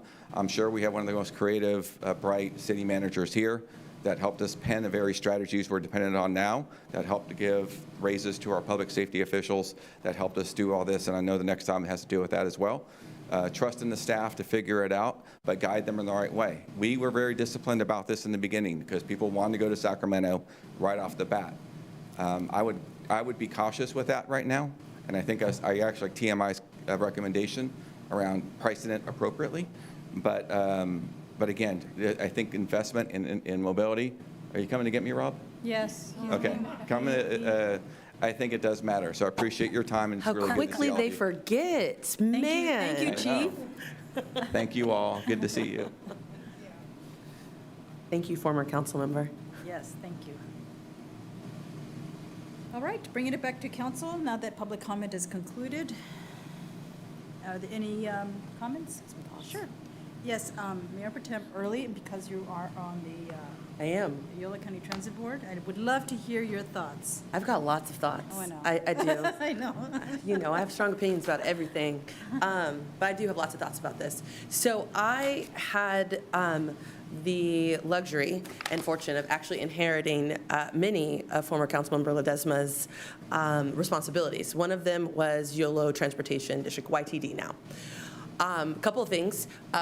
We actually don't run YOLO bus. YTD actually runs YOLO bus. I think that's really important, right? You're West Sacramento. Despite the fact the buses are here, and we do have routes that are solely in West Sacramento, we're not in charge of YOLO buses. I do want to comment on that. However, as my seat on YTD, I have some thoughts both on scenario 1, scenario 2, and what I would say are some fiscal concerns, really more about the sustainability of scenario 1, which I'm pretty sure, and now Stephanie, I'm going to go off my memory, and it's, please jump in if you're like, nope, Dante, that was wrong. It's okay. But I think scenario 1 was based solely on TDA funds, right? Okay, perfect. And so you already called out that in 24-25, YTD had a deficit of $2.6 million. I know you said 3. I think, throw in a couple of other things, it would have been $3 million. Luckily, SB 125 through SACOG, one-time dollars helped to plug that hole. However, in 25, 26, and 26, 27, the deficit is looking a little over $6 million, something, if I rounded, something like $6.1 million, $6.049 million be really, really exact for those 2 years. Now, here's the problem. If we were to rely solely on scenario one, right, on TDA, we would be faced with relying potentially on a fiscal cliff, right? Because as Stephanie said, there is the potential that YTD might vote to start to come in on those LTF dollars. And so if we were to solely on scenario one say, you know what, we're just going to use TDA and take our chances, right? See what happens. We literally would be taking our chances with VIA for those following years. We have a pretty good idea of what's going to happen in 24, 25, 25, 26, and 26, 27. We don't. Right now, we get about 30%, 29% of the LTF dollars that come overall from YTD. Desma, are you impressed yet? And again, our last YTD meeting, our executive director of YTD actually had some thoughts regarding our deficit. One of the things that she called out was, quite frankly, local jurisdictions and the setup that we have here in Yolo County is actually pretty different from what other counties have in regards to their STA and LTF funds, TDA to be exact. Part of the deficit that we have at YTD, which is, again, that $6 million that we're looking forward to, $8.1 million of the TDA dollars go to local jurisdictions. And so what we heard our executive director of YTD actually say is, hey, there would be no deficit if LTF dollars weren't coming to you. And so to potentially put out a scenario in which we solely rely on dollars that potentially, again, could in theory get clawed back because of the fiscal cliff that, quite frankly, all transportation agencies are facing across our country is concerning, is what I would say. And so at least for me, scenario one is a no-go because it relies on an agency that is facing a fiscal cliff, right? For scenario two, I'm really interested in this idea of one, not changing services, of being able to utilize dollars that that had been set aside for transportation. So it would be filling that gap. And I know that we talked about, just last thing for me, I know that we talked about already that the fact that we've already actually voted to approve going into Sacramento. But I think that in going into Sacramento, I don't think we approved more routes. No, please, Stephanie, I told you, jump in and correct me. We just approved the MOU, so Okay. it just allowed for us to go in, but it wasn't necessarily, and we specified in the report to council that this doesn't mean that we're going to do it, just Okay. that we need the MOU in place in order to do it. Okay, so then with that, I won't touch that then. And so with that, I think that scenario two in this case is our best option, which is staff recommendation, correct? Because of, quite frankly, all the reasons that I just laid out. Thank you. Any other comments? Yes, Councilmember Sophia Hall. Happy to. Thank you. A wise man once said, mobility matters. Looking at the staff report and some of the feedback we've got from VIA, in West Sacramento, prior to the induction of VIA in West Sacramento, only 54% of the population had access to public transit within a quarter-mile walk. Today, 100% of the city residents are served by public transit within 500 feet. That's a powerful number, speaking to what VIA does in our communities. And everyone has anecdotal stories of how it's used and whatnot, but the fact that 100% of our residents are served by public transit now is something to be incredibly proud of as a city, and that's something I don't want to lose. Scenario one and scenario three worry me with not only the funding allocations, but reducing service hours. I'm concerned, and I shared in our last session, on the last workshop on this, is increasing service, and that was specifically having to do around football and basketball games. I don't think the word is concerned, but with operating into downtown Sacramento, let's say that's a Friday night, is that going to take away from possible Friday night football games? And so if that's a question you can answer. So the grant that we are awarded is, or like not awarded, apologies. The grant that is recommended to YSAQMD board for award is for a pilot expansion. So right now, we wouldn't know, and this pilot is for us to have a one-year expansion and gather data on the ridership. Since this program has been in place and the surveys that we have conducted, we've received a lot of requests to expand into downtown because Kaiser's there and also Sac Valley Station. The MOU that we have executed with Yolo TD and Sac RT requires a city to get approval of the location. So it wouldn't just be a corner-to-corner service like in City of West Sac. It would be pick-up, drop-off locations at key locations in downtown Sacramento.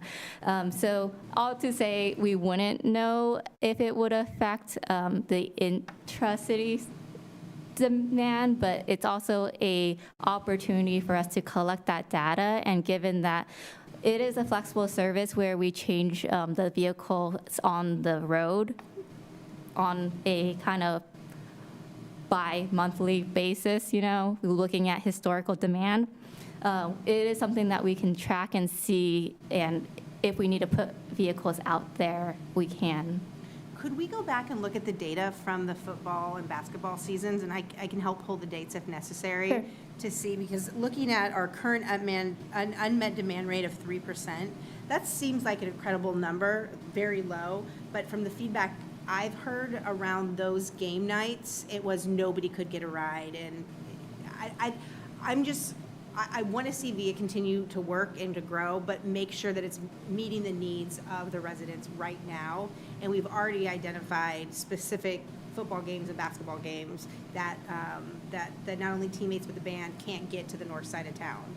So that's a priority of mine, working with VIA to ensure that there's cars on the road at that time and how that affects the budget. I thank you for taking this to the TMI Commission. I shook my head with a lot of the comments that they had. Definitely supportive of distance-based fixed pricing, downtown expansion, higher fare. And I agree with them that it was talked about, I believe, in scenario 1, but by the transit choice, that you could switch from YOLO bus, I agree with them that is not ideal, and I would not support that type of setup, I guess is what we would call.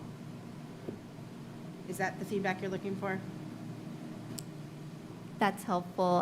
Yes, but we are looking for at least overall So yes, direction for scenario 2. the scenario. Can you yes. throw back up scenario 2 and saying I'm not supportive of 1 and 3 was not saying I was supportive of 2.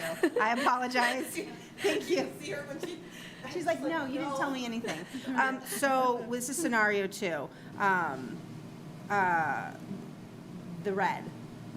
Are we confident that the proposed future developments will be able to fund this? Can I turn this question to City Manager? I'm sorry, could you, I want to make sure I heard the question correctly. Because I'm looking at a budget that's in the red, and Right. so the additional city funds, are we confident that the addition, because I think it was Southport Development funds were going to be used for that? So let's go back so it starts with the funding that we already have available from the Bridge District. So for the 3-year period, that funding is, I think, nearly sufficient to cover the gap in the budget. Stephanie, I think, outlined the justification for it. I think when we look beyond into year 3 and beyond year 3, there's an obvious gap that we're facing there. There are other, I'll just call them potential sources at this point that we're working towards. Some of them are existing obligations that reside in at least one of the Southport DAs that are already on the books. So that's one example. We're looking at other examples of potential sources that could be more sustainable options to fund via for the long haul. But right now, we know that we have sufficient funding for that 3-year period using the Bridge District funding if the council chooses to go that way. Any more questions? You have any more questions? Yes, do you want to go first? Oh, yeah. Councilmember Roscoe? I'll be brief. It occurred to me while we're sitting up here and actually seeing Mr. Ledesma give comment that I'm the only one on the council currently that was voting on this when it first came before the council back in 2018.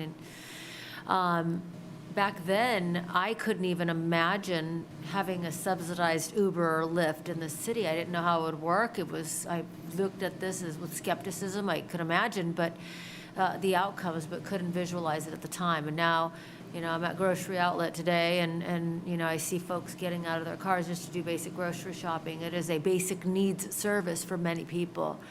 And I agree with the sentiment and the comments that, this is something that many people in our city, especially people from vulnerable populations who otherwise wouldn't have the capabilities without relying on other people to get them around, that this is a service that is very, very valuable. So I'm excited to hear all the anecdotes over the years. I'll keep my comments short in that I think that moving into Sacramento, I want to proceed with caution with that. Well, I'm curious about the outcomes and the data we can collect by doing that. I don't want to have a reliance on a service that we would then retract. But with that, I also am curious about how that would impact the complexion of the services that we're providing currently, because that could change the ridership. I can imagine folks using Via to, head over to Kings games, but at the expense of somebody else who might need it for other more, primary services. Of course, the argument could be made that we won't know that unless we have that pilot, but I like the program. I'm very guarded with the resources that we are expending. Our tax dollars should be spent in West Sac, is my thing. I feel like, just like we've done with downtown streets, just like we've done with a lot of other programs that we use tax dollars, it's like we have to have a logical nexus to West Sacramento. Now, granted, the rides are originating in West Sac, but I do like the fact that it keeps the circulation within, because if you're going in deep to Sacramento, what does that do for the timing of somebody else who's waiting in line for a ride that needs to get someplace fast? And so what Councilmember Sulpicio had mentioned, that matters. You have groups that need to move within West Sacramento. We need to keep those groups moving. So I do pause. I'm not against all considerations, but I just find that to be a little worrisome on my end. I also don't like red numbers at all. I think that, I would rather just stop where we are in order that, to see that there's potential deficit. But I do hear the comment about, have confidence and don't be deterred. I want to know that we have something sustainable. And so I think that, scenario 2 seems to have at least some short-term viability with the Bridge District funds. But I just worry. I've seen that this program is augmented, and that's inflation over time and costs of doing business over time. That's everywhere. But I just don't want to get into a situation where we can't cover the basic needs of the service that we're providing to our residents here. So hopefully that's helpful. Mayor, would you mind, could I jump back in really quick? I want to just clarify something. I think I misspoke on it's not a minor detail, it's actually fairly significant.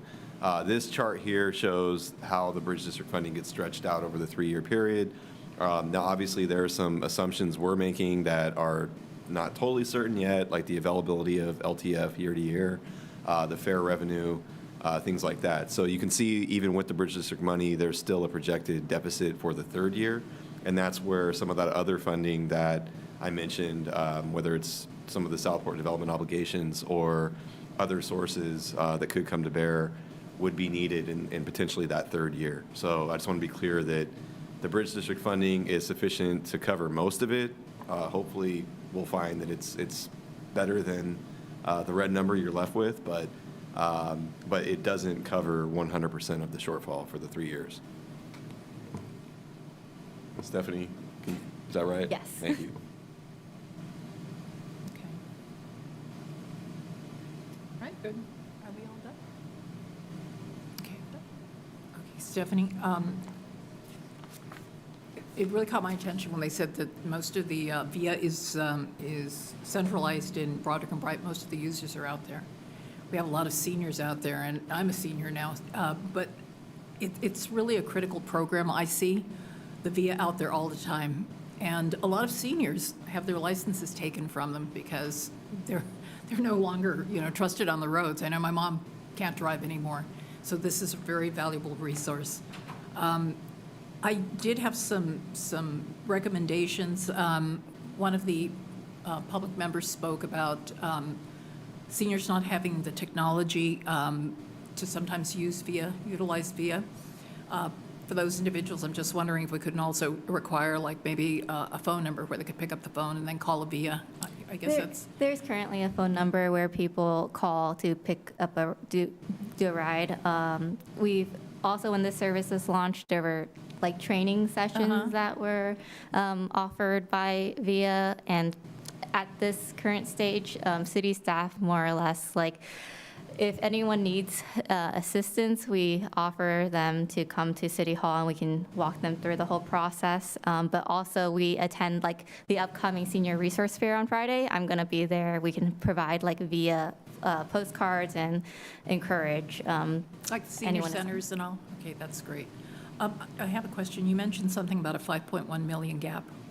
How does that occur? Which? It was in your presentation. It was like, was that it?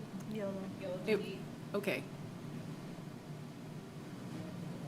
So that would, so that would be number one, right? Those when she was talking about the TDA and the LTF dollars. Okay, all right.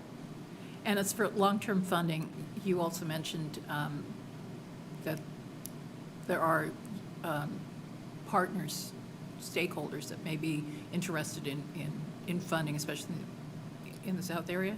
That is something that VIA has looked into a little bit. I don't think that we've gotten much response from the employers or the school district or anyone else to provide additional funding into our program. Even one-time pots, let's say for some of the development that's going out there, I mean, that would be something. Yeah, and that's one of the things I was referencing earlier. There is at least one of the developments in Southport that are on the horizon that actually has a requirement to essentially pay for transit services. And that's a potential source that we would look to direct to VIA. It'd be the council's decision at that point, but it's at least a future known source that could be brought to this budget. Yeah, and Councilmember Orozco made mention, I also want to keep revenues here, people shopping here.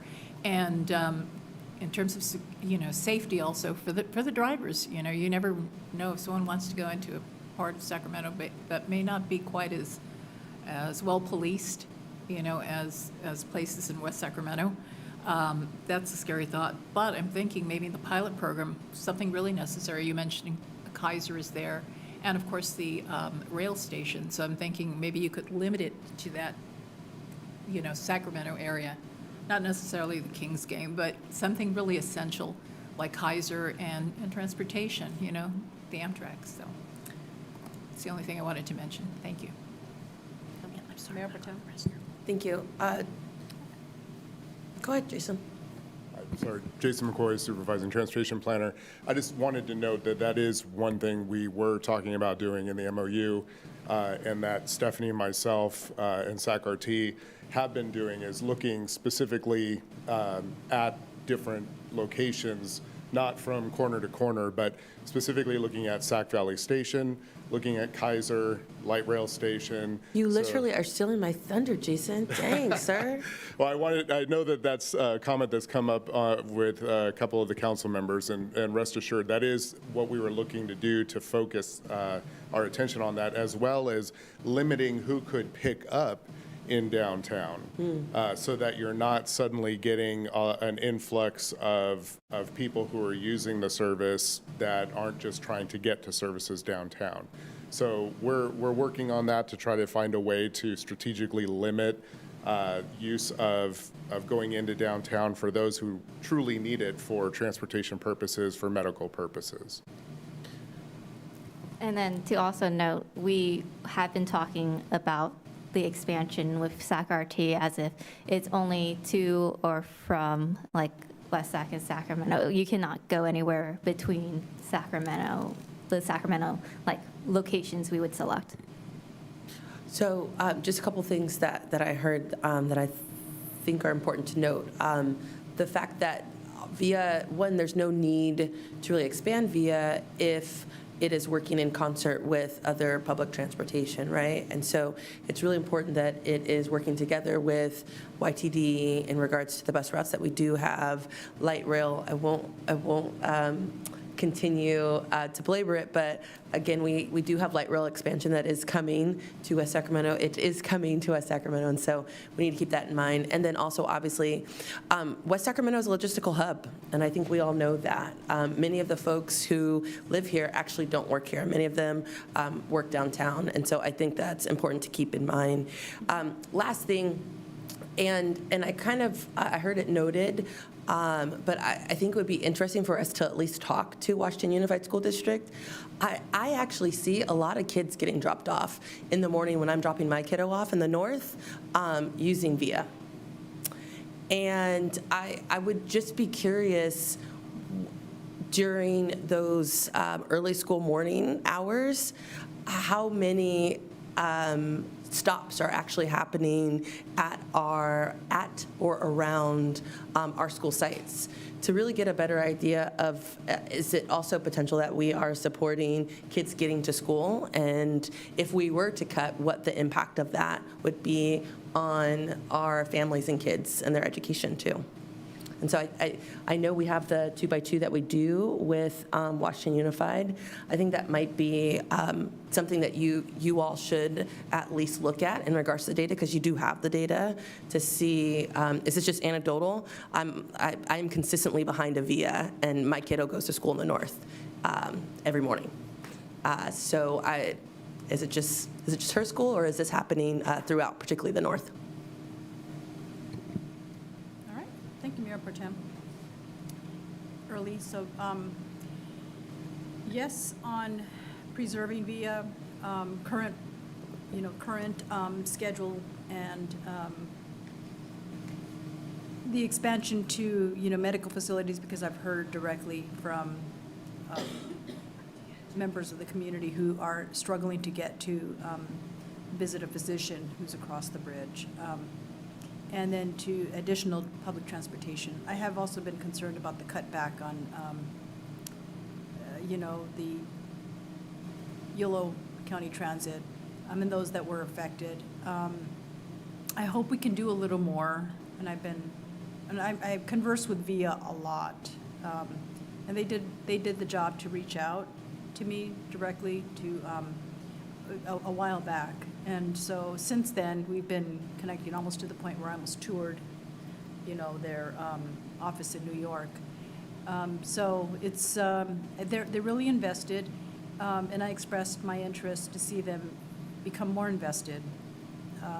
Say, for example, go out to our senior living, programs, or older adult living programs, so, you can teach individuals there and see what other resources they need so they can have the technology, and to train them to use that technology so they can access or, have a buddy system that they can have a friend who can help them access to VIA. So, I've worked on a lot of ideas. I'd like to see them more visible in our pop-up, community events like Earth Day, or, because Earth Day is huge. I think they should be out there. They're part of our climate action plan. They're, our mobility, action plan too. They're a part of everything. And so even when we have our Safe Streets, activities, they should be included to do the outreach on who's driving, who's not only the drivers, but the participants. Because we're going to have a lot more bike and pedestrian, pathways, and we're seeking community feedback, hearing who the rider, who's in the ridership, our lower income or vulnerable residents. These are our target members, and we want to be able to connect them to receiving feedback on how we can improve not only just VIA, but how we can improve, getting to VIA safely, whether it be a bike or walking. So I think they're a tremendous resource. I think they're an untapped resource. I think we could do more together in partnership. They're interested. And also to take a look at our home run program so that, see what they can do. I think they've been interested. I don't know if they ever got involved, but they are they? They are. Our home run pays, but essentially they pay for a free ride pass for the home run interns. So the interns use via. Oh, very nice. That's great. Okay, good. So they on top of being filling a huge essential gap in public transportation, reducing gas emissions, and doing it in a more delicate way. The big buses, they do break up the roads a lot, but also helping the residents who with disabilities and who are not as independent, seek some level of independence that they never had before, as former council member Ledesma described. So there are gaps that I've heard tonight, and would like to see us, try to work a little harder to fill in those gaps, whether it be putting a mailer on, their our utility bills, or more outreach, so that we can get people to try to figure out how to use VIA. And if there's not a phone that they can use by using the app, maybe creating a more technology-friendly mode so that, we can increase ridership. So, those are some of the ideas that, I'd like to see us improve on so that we can do that. If they can also get paid ads so that they can, cover some expenses. I don't know if that's a possibility. That is a possibility that has been previously raised. I think city staff has not recommended it because in the past, city council has directed us away from it, but we are open to bringing that back on the table and adding it into the contract to see what kind of revenues can help. Well, past city council member sitting in the back, raising his thumb up or down towards that idea. I don't know. No opinion. I mean. Hi, Jason McCoy again. I can give some context from the past. The concern that was raised in the past about advertising is concern about what is being advertised and being able to limit what advertisements are being shown on via vans that would in turn represent the city. Oh, because the logo is on the button. Correct. Oh, okay. But again, that is something that was discussed in the past, something that could be brought up again. We could get some projections from VIA with regard to how much revenue could be anticipated based on the square footage of signage that could be provided on the vans. The vans themselves are wrapped, so they can easily be taken down or put back on, much like the buses that you see that have advertisements as well. So if that's a direction you'd like us to explore, we could do that. I mean, if it brings revenue, I'm interested in exploring that. So with that, yeah, if you can, move forward with, it looks like we got consensus on number 2. Number 2? Yep, you got it. Great. Thank you you so much for all your work behind the scenes on this. Appreciate it.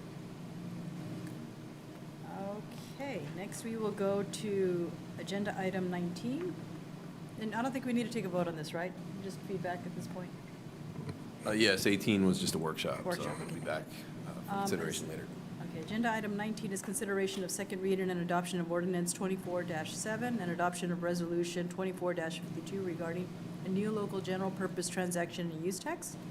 And I believe it'll be both our city manager and our government affairs manager, Mr. Doug Drost, that will present on this item. Good evening. Am I on? I'm on? Yeah.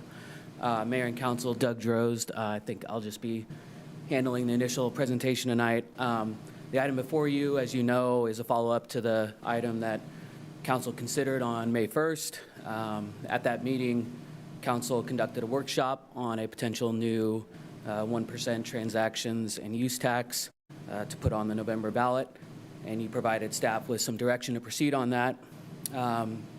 The reasons for this were discussed at length at the last meeting, but I will just briefly summarize the advisory language for the measure that was proposed to address road repair and maintenance, recruiting and retaining public safety personnel, maintaining parks and trails, homelessness, and keeping public spaces safe and clean.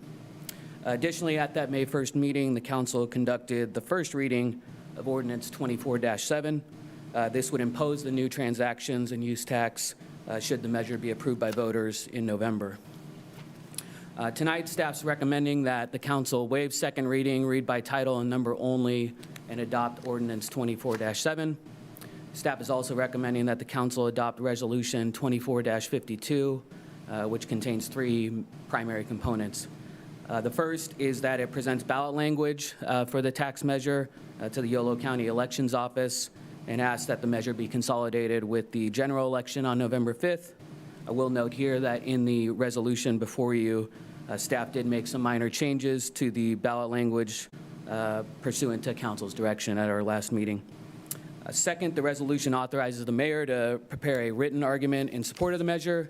And then third and finally, the resolution directs the city attorney to prepare an impartial analysis of the measure for public information.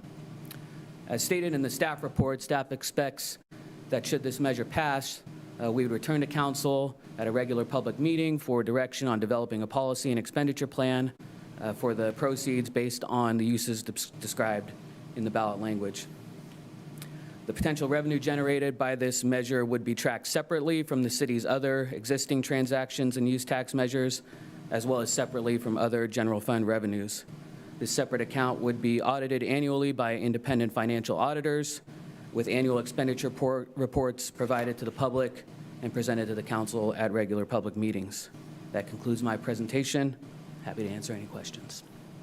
Thank you, Mr. Joseph. Bring it back to council for questions, comments? Yes, Just really quick, Councilmember Alcala? could you just tell me what language was added, this new language from last time where it just differs? Yeah, let me be precise here. So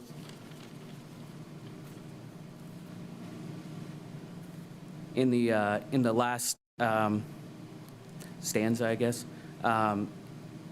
independent financial are the two words that were added before audits. All right, thank you. All right, thank you. I do have we have received public comment in writing, Mr. Jose, and there are some things I'd like for us to address before we open it up for public comment among those present here. Of course. Madam Clerk, how many people do we have requesting to speak here? We have 3 requests to speak in person this evening. Okay, thank you. So the individuals who shared comments is, and this will be posted in public on our after our agenda. Usually these are posted, correct, Madam Clerk? They're currently posted on the Currently city's posted? Okay, great. website. So there are individuals who, then I won't have to name it if anybody would like to take a look. There are some references to a special tax, or the funding going to the general fund. There are others, comments explaining, the percentages where it'll go, from like, I don't know, from Eric Kuhneman. He references a tax increase, and I know my neighbors share my concerns. So resources for roads from city tax, county tax, state tax. I mean, this data, I'm just kind of putting out there is this information on our website for background. I think we have this information. Just whether or not we have taken a poll on this, yes, we have. It's favorable. So, just other questions here. I think Mr. Louis Campos, asked for there to be public forums. I agree, there should be. We'll do some myself to answer some of the questions. And it goes on to talk about, whether we're a good steward of our money. I think there's a misunderstanding of the expenditure of some of the funding that, like for Club Pheasant, and how that money can be spent on that project versus the road. Can you just kind of give an overview about that? I think you've also received some of the written public comments. Well, you covered a lot of ground there, but I guess I'll start on Pheasant Club, and I'll let Aaron jump in here. But the existing transactions and use tax measures and this transaction and use tax measure. They're all general taxes. But what the council and past councils have done is use advisory ballot language measures, such as is being proposed here tonight, to give the public a clear understanding of what types of uses they can expect those proceeds to go to. The council has adopted policies that guide those expenditures. So in the case of the Pheasant Club, that was a particular, is Measure G, I'm out of my. No, you're good. My expertise So yeah, just to hone in on the Pheasant Club for a minute, because I know that one gets a lot of attention. That was actually not funded by sales tax measures. It was funded out of Measure G, which is the city's, essentially it's post-redevelopment economic development fund that historically has funded things ranging from infrastructure improvements to real estate transactions. It has advisory language. It has a basis that runs way back to the city's response to the loss of redevelopment. So the Pheasant Club was 100% funded out of Measure G funding. And to Doug's earlier point, the other advisory language for each of the four tax measures the city has, I can say, because I've been here, many of you have been on the council for long enough to see this yourselves. The city councils of West Sacramento have been very diligent, very disciplined about staying true to the advisory language in those measures. And not just that, what they've also done is post passage of those measures, they've gone a step further to set actual target expenditures. That's kind of our job as staff to keep track of that and to make sure the council can see that this is where the money's going. We do annual reports on these tax measures. We're actually going to bring one it's that time of year where we do it usually in June. So you'll see that in one of the next meetings. But just really want to emphasize the point that West Sacramento has a long track record of staying true to advisory language when it comes to these tax measures. So the intent with this one, I think you've made it very clear. The council's direction has been to make this a core services, essential services measure. The language reflects that. If it does go forward and does pass, what we anticipate doing is bringing back a workshop followed by action to set whether it's targets or some parameters for how the funding is precisely used, but it will fall within those advisory purposes. So I hope that helps. Okay, so yes, so the language as it's written is targeting certain types of expenditures, and those are the type of expenditures that is in the advisory, as considered advisory. And so yes, it will go to the general fund, but it actually is set aside, as we have set aside all of our other measures on how we spend. Like, for example, the home run. Just use that. Yeah, that's kind of a nuanced point. So technically, well, the city attorney will also chime in on this if he wants to. But transaction and use revenue by nature, unless you do a 2/3 vote special tax, it is considered general revenue. There is a distinction, though, and it's an important one. We have a general fund that collects money from property tax, from sales tax, from hotel taxes. We keep the money from sales tax measures in separate accounts. They're tracked separately. The money is not commingled. The expenses are reported separately. So it is a very important distinction to say that while it is general revenue, this is not going to the general fund. It will go to a special account to be held and spent specifically for the advisory uses that the council has directed. So that's been the city's history. We do those reports every year to keep account of that. And I think that's really important to emphasize for anyone that kind of thinks that, well, this is all general fund money and it can go to anything. Well, the difference is it is held separately and it is guided by those advisory uses. Thank you. And so what we currently have on the ballot measure to focus on are the roads, road maintenance, parks, and also police and fire to address also homelessness. Those are the areas that we've heard to be, priority areas. Do we have enough funding to cover all those areas at this time? No, we're very cautious on how we spend the money, but we do know that we are growing significantly, and the revenue that we are receiving is insufficient to be able to maintain the parks as we like to, maintain them. And also the roads, yes, we do have a lowest bidder policy. Do we do quality checks? Yes, we're doing quality checks. Could we, we just need to do more road maintenance beyond the patching. And in the parks, you know, we just see that there's some significant gaps, and we'd like to have more parks. It's been an increased demand as more housing is going to happen, and yes, the developer will contribute to establishing parks, but it's the maintenance of those parks, having somebody to go out there and take care of it is going to be part of the city responsibility. And so businesses benefit from it as well, in that they will have people who feel more comfortable coming into our city when you have a well-established and maintained, safe city with a public safety service that's going to, you know, meet their demands.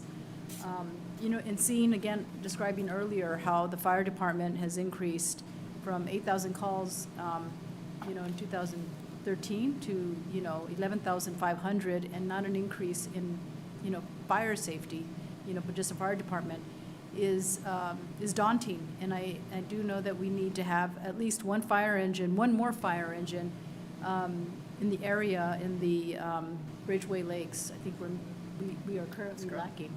And we have only one to cover that entire area. I don't think people realize the cost associated with that.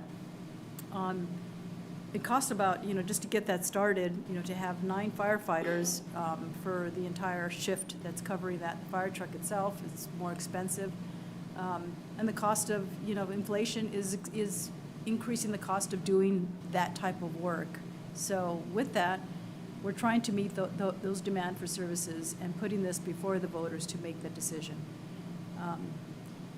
All right, and I'll open it up. Thank you, Doug. I'll open it up for public comment, Madam Clerk. Danny Langford.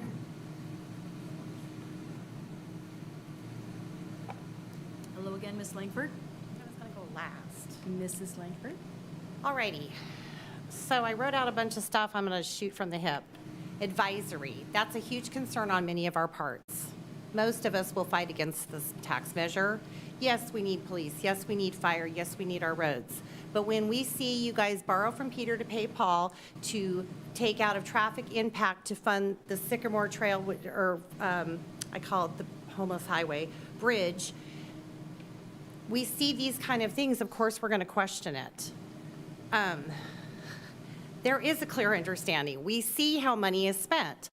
We do have parks. Yes, we do need to maintain them. I'm all around this community. I see where we need to maintain things, and it's kind of astonishing how bad some of our parks look.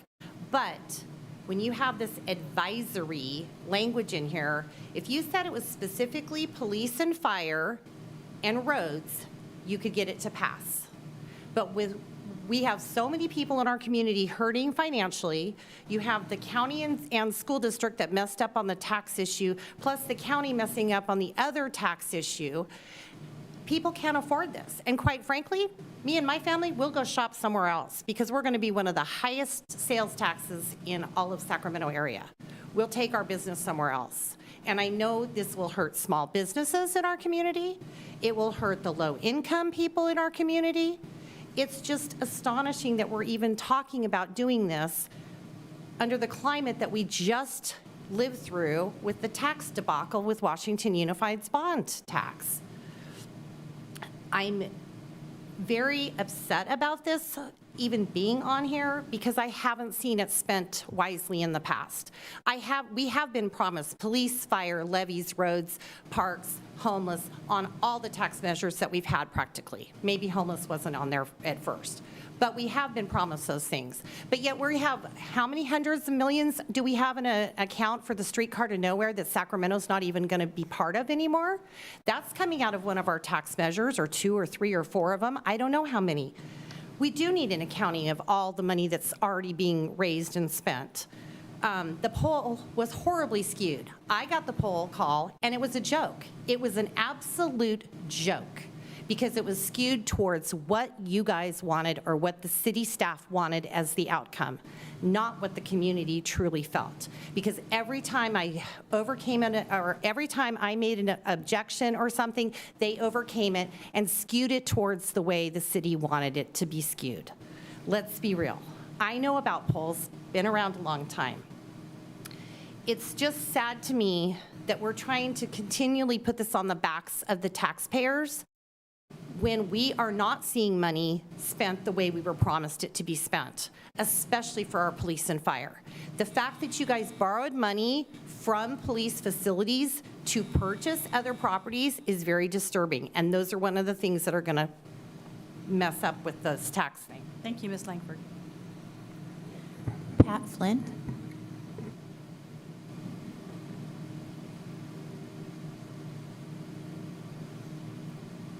Hello, neighbor.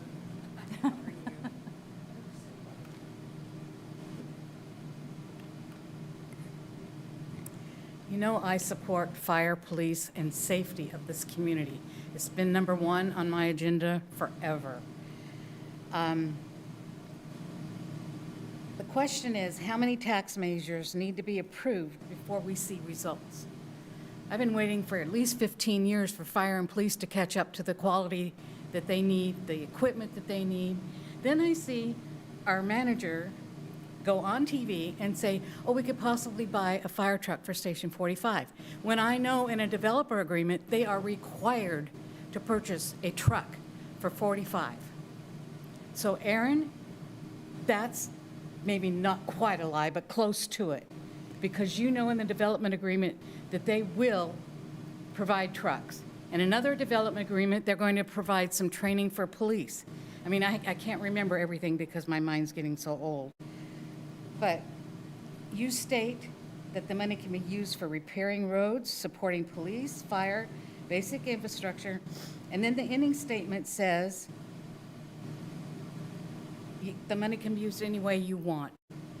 You can transfer money, you can use the money on anything that you feel is needed in this city, but may not meet our standards. We need adequate fire police equipment. That's important, number one issue. Flood, you still have work to do on some of the levees. Homelessness, how many places do we need to provide in this city for homeless people?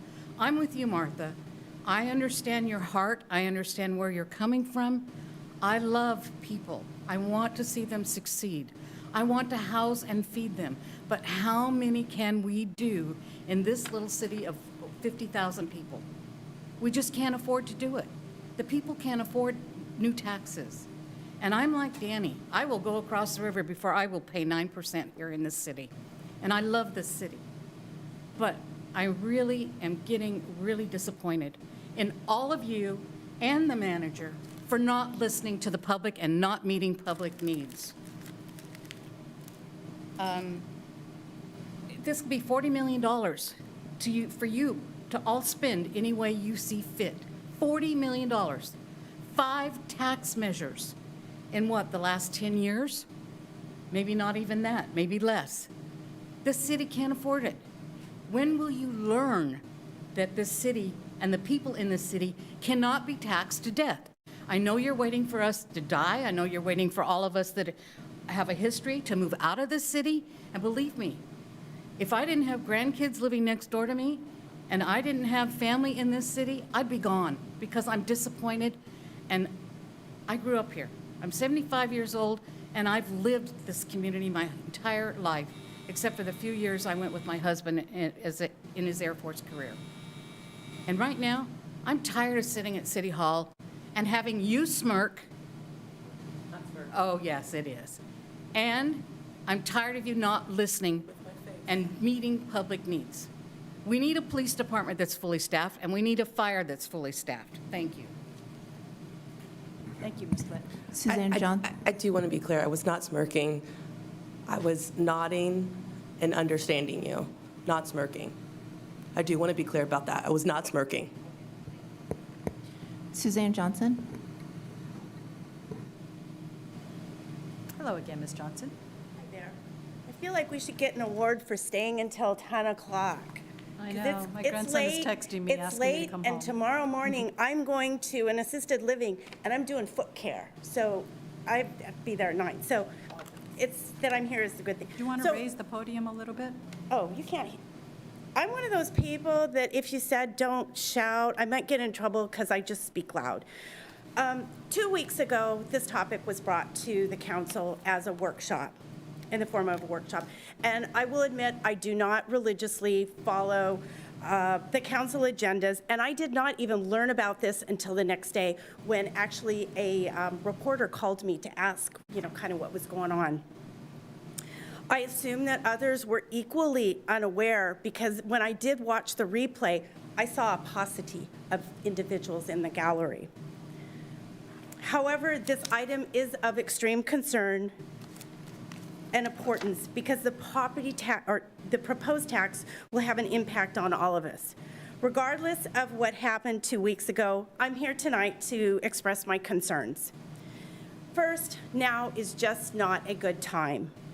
What doesn't cost more? Energy, gas, PG&E. Almost every month we're hearing PG&E is raising our rates. People can't afford to pay for the energy in their homes. Insurance for our homes. If you're lucky enough to be able to keep your own home insurance, many people, it's been canceled. Our car insurance, everything is costing us more than a few years back. And now you want to tack on more. People here are struggling. Revenue should be increasing because sales tax goes up as inflation goes. So you should be getting more now than you were a few years back. Second thing is that while this is being marketed as going to provide our favorite items of fixing potholes, public safety, parks, as you stated, this is just an advisory measure. It's not designated to that. It's for whatever you guys decide. And maybe it doesn't go into the general fund, but it's going out there and it's not necessarily going to go and fix my potholes. Finally, number 3, West Sacramento is going to have the highest sales tax with the exception of Galt, will tie Galt. Folks could decide to, when they're purchasing big ticket items, just go across the river or go into the county where its sales tax will be left. In this manner, we're actually going to lose revenue to our colleagues. Bottom line is we don't need and we don't want another tax. I wasn't polled, by the way. What we need to do is spend better what we collect. Thank you, Ms. Johnson. We have no additional requests to speak on this item. Thank you. Closing the public comment, bringing it back to council. Are there any comments? Yes? Mayor Pro Tem Early. Hi, Doug. Hi. A couple things. One, elephant in the room, there seems to be an obsession with my face today. I feel like one of those memes on Instagram and reading into it. So, like I said, elephant in the room. My face, yes, it's expressive. I promise it's not intentional. No evil intent meant by it.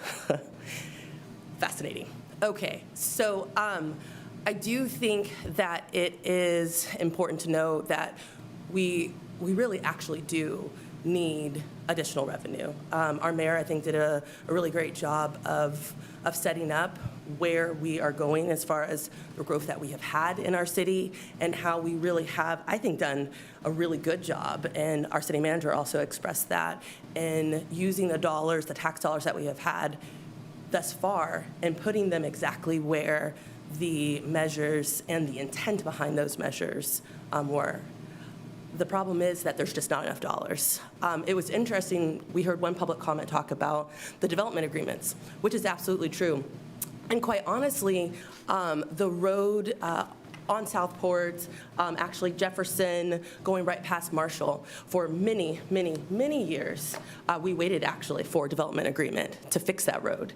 And it finally came to a head this past year when I think our entire council said we just can't wait in hopes that a development agreement is going to come to fruition and fix these roads that need to absolutely be addressed. They were atrocious. And it was because of listening to our community and our citizens that we chose to put some of the highest dollars from our budget into the roads that we had in a very long time. I think it was something like $12 million. And again, it was because we had been waiting literally a decade for development agreements to come to fruition. And so as much as I appreciate that in these development agreements, there absolutely are promises made about new parks, there are absolutely promises made about schools, there are absolutely promises made about new fire engines and all of those things. In the meantime, we continue to grow, and we cannot continue on the backs of our firefighters, as we heard tonight, on the backs of our police, hope that these things are going to happen. And so the needs have to be addressed now. The last meeting that we had, we also heard about 16-minute response times from our police. And I'm looking and seeing that Chief Strange isn't there, but that was one of the things we heard, which is unacceptable, and it was unacceptable by his standards as well. And it's not that our police aren't doing the absolute best they can. It's not that we actually haven't invested in our public safety. It's that we've only can stretch 15 cents into $1 for so long until something's got to give. We're putting this, hopefully, we'll see, in front of the voters, and they can decide if this is something that they want to see happen. And then we will budget accordingly with what we have. City Manager, did you want to say something? I just wanted to kind of respond to part of what you said there in terms of Southport development and particularly around some of the obligations that are there or not there in some cases. It is true that Southport developments will have obligations to fund certain improvements and certain things.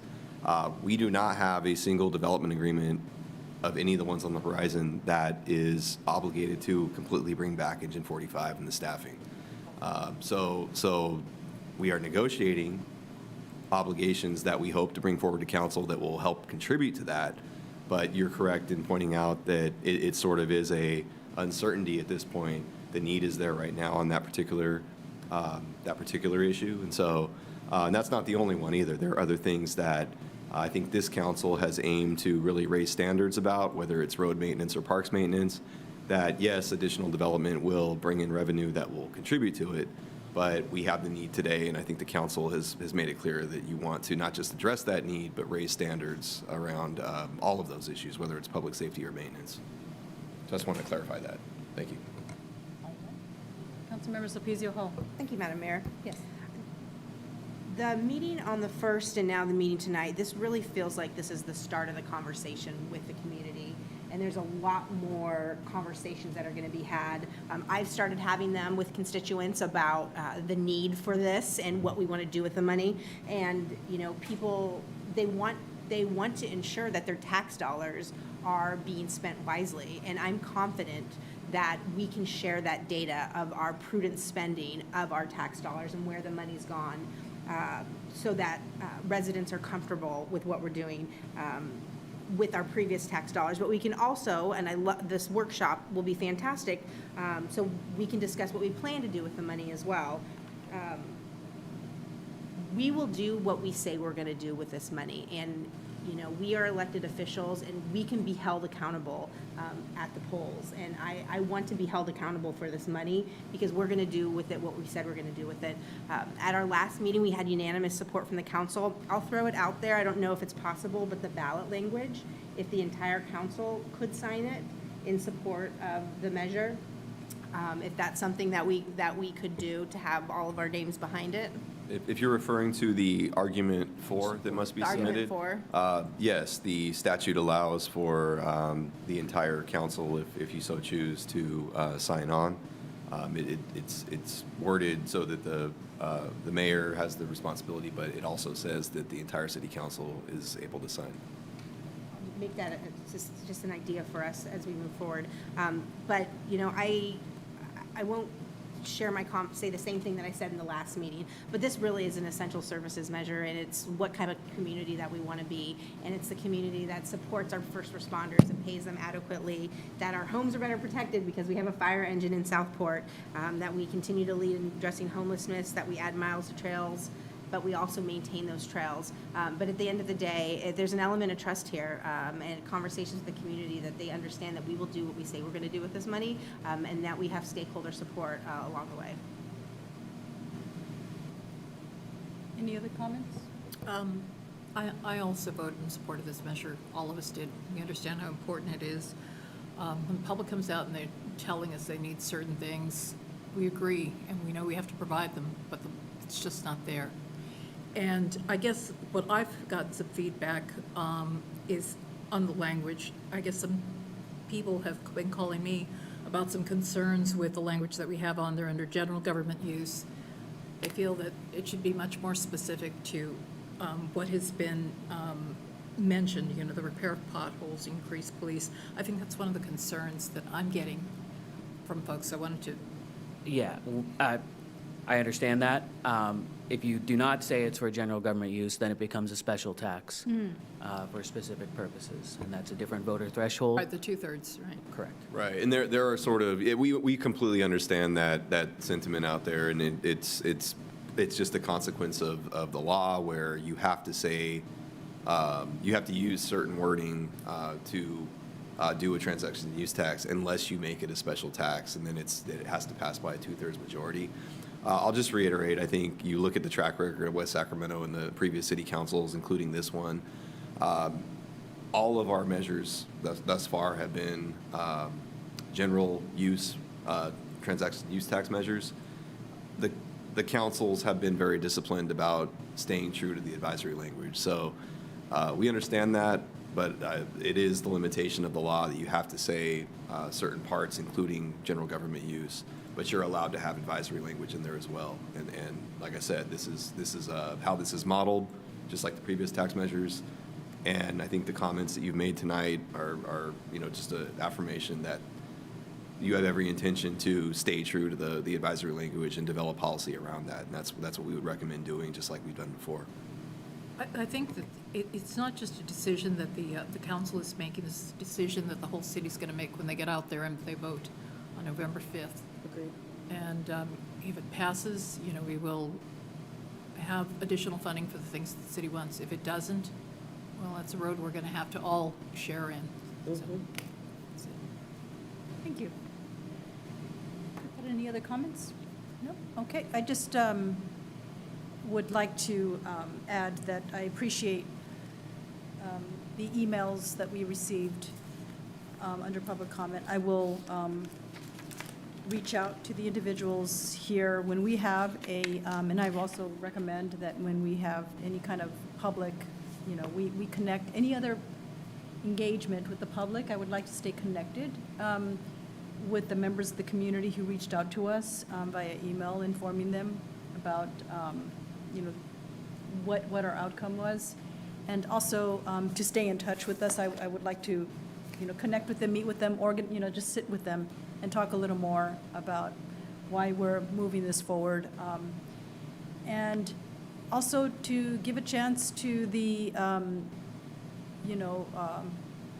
rank and file, police, fire, our staff who are here, parks and rec staff who I know who are all on the front lines delivering these services, come with their requests every year in a budget year and realize that we have to trim back, lower expectations, but have a higher calling to and vision for a much brighter future for West Sacramento. And I think that giving them a chance to connect with the community, I would like to offer that opportunity up for them, which is why my vote is going to be in support of this. So just want to say, thank you for their service, and this is my, support for them as we move forward. And with that, I'll accept a motion. Early moves. I'll second. Okay. Mayor Pro Tem Early moved, and Councilmember Sulpicio Hull seconded. Madam Clerk, please call the roll. Councilmember Sulpicio Hull. Aye. Councilmember Alcala. Aye. Councilmember Orozco. Aye. Mayor Pro Tem Early. Aye. Mayor Guerrero. Aye. Thank you. This item is approved. Next, I think we have is our general administration and our council assignments. I saw that name. Mine's so short. Let me go ahead and go do I have first. something to talk about? I do. You do. I do. Mayor Pro Tem Mayor, can I go real quick? Mine's going to be so Sure, go short. ahead. Okay, tomorrow we have with Safeco meeting, Councilmember Vernon Sulpicio Hall and I have one. Yellowstone Air Quality Management District, we had our budget meeting, And very quickly, there was a big emphasis on public outreach. You know, how can we keep, our community with clean, healthy air for our citizens? They are having a Don't Light Tonight. It's a volunteer program, actually, that requests no wood burning when there is a high air quality index of 78 plus. Also, they have the wood smoke reduction program, which, let me put my glasses on, is an incentive program for residents to replace wood fireplaces with an EPA certified versions. So basically what you get is a $1,000 voucher. Yeah, they don't come and bring, yeah. How do we get more of that? Yeah. And then community events, they distribute burn-wise information, education about Don't Light Tonight advisories, so they're sending that out to the schools and to different places so that folks understand, how important it is not to have that to have a wood smoke reduction program. And also, they're doing a lot of social media engagement, did you know campaigns, Don't Light Tonight alerts. Why is this important? Because at one time, actually in Yolo County, we had somewhat unhealthy air. But in the last few years, with a lot of the outreach that's being done, we have actually lowered those. There's been an incredible reduction in air quality, in the good air. Let me go over. There's actually been a reduction in bad air quality, and that's very much in part what the Yolo Air Quality Management District has been doing on a very positive note. That's all. Okay. Mayor Pro Tem Early. I'll be really quick. Had Yolo Transportation District meeting on Monday. We really focused on learning about our budget. It was an informational meeting, so it was kind of like first draft, first look at the YTD budget. Already touched a little bit on that already during our VIA discussion. And then we also approved our audit as well on that meeting. That's it for me. Thanks. Okay, thank you. And Councilmember Orozco. Did you say early? Okay. Might get my mean face on. All right. On May 2nd, 2024, I had the great fortune of returning to the Executive Commission to address homelessness, and on behalf of Council Member Sopizio Hall. That was awesome. We actually met in West Sacramento, and it is a convening of electeds and other policymakers, including HPAC, who was represented by Jenna Lahai. We talked about behavioral health, bridge housing, round 3 applications, the encampment resolution fund application, had a discussion about the HPAC update, including that Yolo County just applied for $7 million. $2 million would be used for infrastructure to build inventory, and $5 million for additional operations, and a portion for outreach and delivery of services of housing. They talked about the pit count and the final numbers on May 7th, which should be actually here at this point. So I don't have an update since then, but they are doing the first round of interviews for an executive director to the HPAC as well. And City of Woodland was celebrating 72 new units of very low income senior housing apartments off of Main Street, which is fantastic, making moves. Also, on May 8th, I attended the Sacramento Area Sewer District. It was a big action-packed meeting. The synopsis is that we adopted ordinance for amendments I mentioned this before, sewer rate increases are unfortunately coming. They will be in a graduated format over a matter of years. There is an effort by several of the directors to really expand the sewer rate assistance program for low-income families in the community. You just have to contact Regional Stand and make an application so that way you can get some relief. But we want to make sure that we expand that because there's so many people that are going to get impacted by these increases. But in addition, I just want to reiterate that a lot of it is from chemical costs, like the chlorine that's used to treat wastewater, that is pretty much tripled. over the last year and a half. And I'm sure that impacts our city because we use chlorine for our West Sac Rec Center and whatnot. So, I mean, those are just operational costs that are significantly impacting the sewer district. We also received a budget workshop for the fiscal year 24-25 and discussed the operational and, the operating and capital budget, all of which was increased. But with that said, as it applies to West Sacramento, we should be expecting some information and outreach about the sewer lifeline as well as the rate increases that are going to be forthcoming. Thank you. Thank you. Thank you for that update. Any other updates? No. Okay. The SACOG funding work group met sometime last week, and we did review some preferred recommended scenarios under the expenditure of the funding. There's been a lot of meetings, with at the staff level, with our staff and other regional staff, and then at the board level. And I think we're coming to some recommendations that will come before the board in June. And one is for the federal RSTP, the flexible program that allows for simple maintenance in state of good repair. And then the other is the state STIP, which allows for maintenance but strongly aligned with CAPD and CSIS. I'm sorry for the acronyms. This is a PowerPoint slide I got here.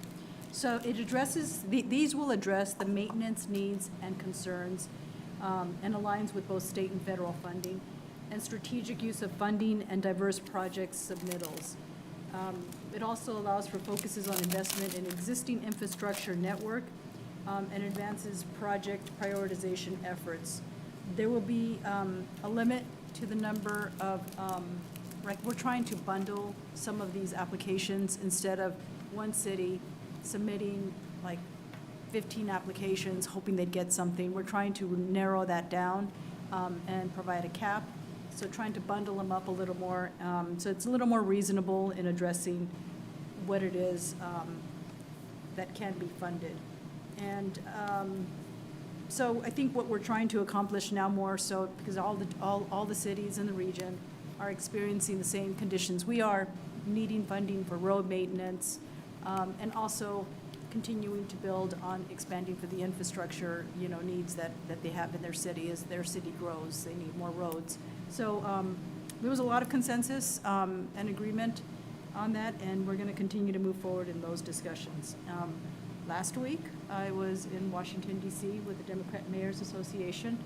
I had a chance to meet with the Department of Transportation's government relations representative and approached on our I Street Bridge funding. So the bridge improvement project, and I heard there was a high-level staff meeting discussion on all the applicants, made some phone calls, sent emails demanding everybody to send support letters. So there's some activity going on. We anticipate either early June or mid-June to hear the outcome of that. I mean, the I Street Bridge needs to happen at some point. What I did learn is we have some challenges at the state level, and we're just trying to work through that. But it was a very productive meeting with the Vice President and the second gentleman. So looking forward to continuing those discussions and networking with the administration on our projects and demonstrating our support, because we do need to demonstrate that the federal funding that we did receive was well spent, for them to continue to ask for more federal funding on our behalf, especially funding directly to the cities. That's something that makes it a lot easier for us to get the money and then spend it faster. So doing all we can to demonstrate how effectively we can spend the money and how it serves our community well. Are there any council calendar updates? Just one. Excuse me. At the end of the month, there is a ribbon cutting for the Riverfront Street Extension and 5th Street Widening Project. That's on Thursday, May 30th at 10 a.m. at Riverfront and 5th Street. Okay. City manager report? Yeah, just a reminder for some of you, or notice to others, that for the next 2 weeks, Amanda's going to be acting CM while I'm home attending to family needs. So she'll be reaching out to you about, for those of you that have weekly briefings on that, and I'll see you in a couple weeks. City Attorney report? Staff direction for council members? None? No future direction items from council? All right. Oh, yes. I was just going to ask the BSU proclamation. Do we need to do anything formal with that? Are you good with that? So we could handle that one as a mayoral proclamation for efficiency purposes, as opposed to. Would you like it a council? Would council like to? So I was actually thinking, and see, V, I see you, that BSU is actually helping with Juneteenth. And so was that what you were thinking? I think a city council proclamation that we gave to them at Juneteenth would be really special and give us a little bit of time. Yeah. Juneteenth. Oh, yeah, that would give us some time. Yeah, that would. To do Well, a what I might second recommend proclamation. is, it just, again, the distinction is a mayor proclamation doesn't have to go to the full council and go through our regular process for a future agenda. But we have a So- meeting before Juneteenth. But Kate, I'm looking at you. We do. We have a June 5th meeting. So the options would be do it as a mayor proclamation that is then presented by the whole city council at the event, or our process for scheduling future council items typically is a two-step process, and it would fall on the meeting after the Juneteenth event, if we're following that process, which we try to stick to. So it's the council's purview, obviously, if you want to go around that and schedule it for the June 5th meeting. I feel like so hate it can be speech present- is something. Here's the that deal. we could- What would bring most awareness to what they're doing? Would it be having it at a city council meeting? I think at their school. Or would it be doing One it of their at meetings. Juneteenth? Or even here. As much as I think that people come to these meetings, I do think potentially at Juneteenth, particularly in front of the football players and the high schoolers, right? Like they Yeah, that's attend. right, that's right. Yeah, it's a actually fairly well-attended event, and it's going to be even more well-attended this year, huh, Kate? No pressure. I think that would be wonderful. Now, that would be my recommendation. Do it in the format that's going to have the most impact. And the distinction between the mayor proclamation and the council proclamation is, But Aaron, do you know what you've just suggested, that all our council members are going to be attending Juneteenth event to then have it be from the council? I'm just saying. the presentation could include as many of the council members as Okay. you'd wish. It's, the distinction, though, is bringing it to, as a council resolution, we have to schedule it that way, so. Okay. Yeah.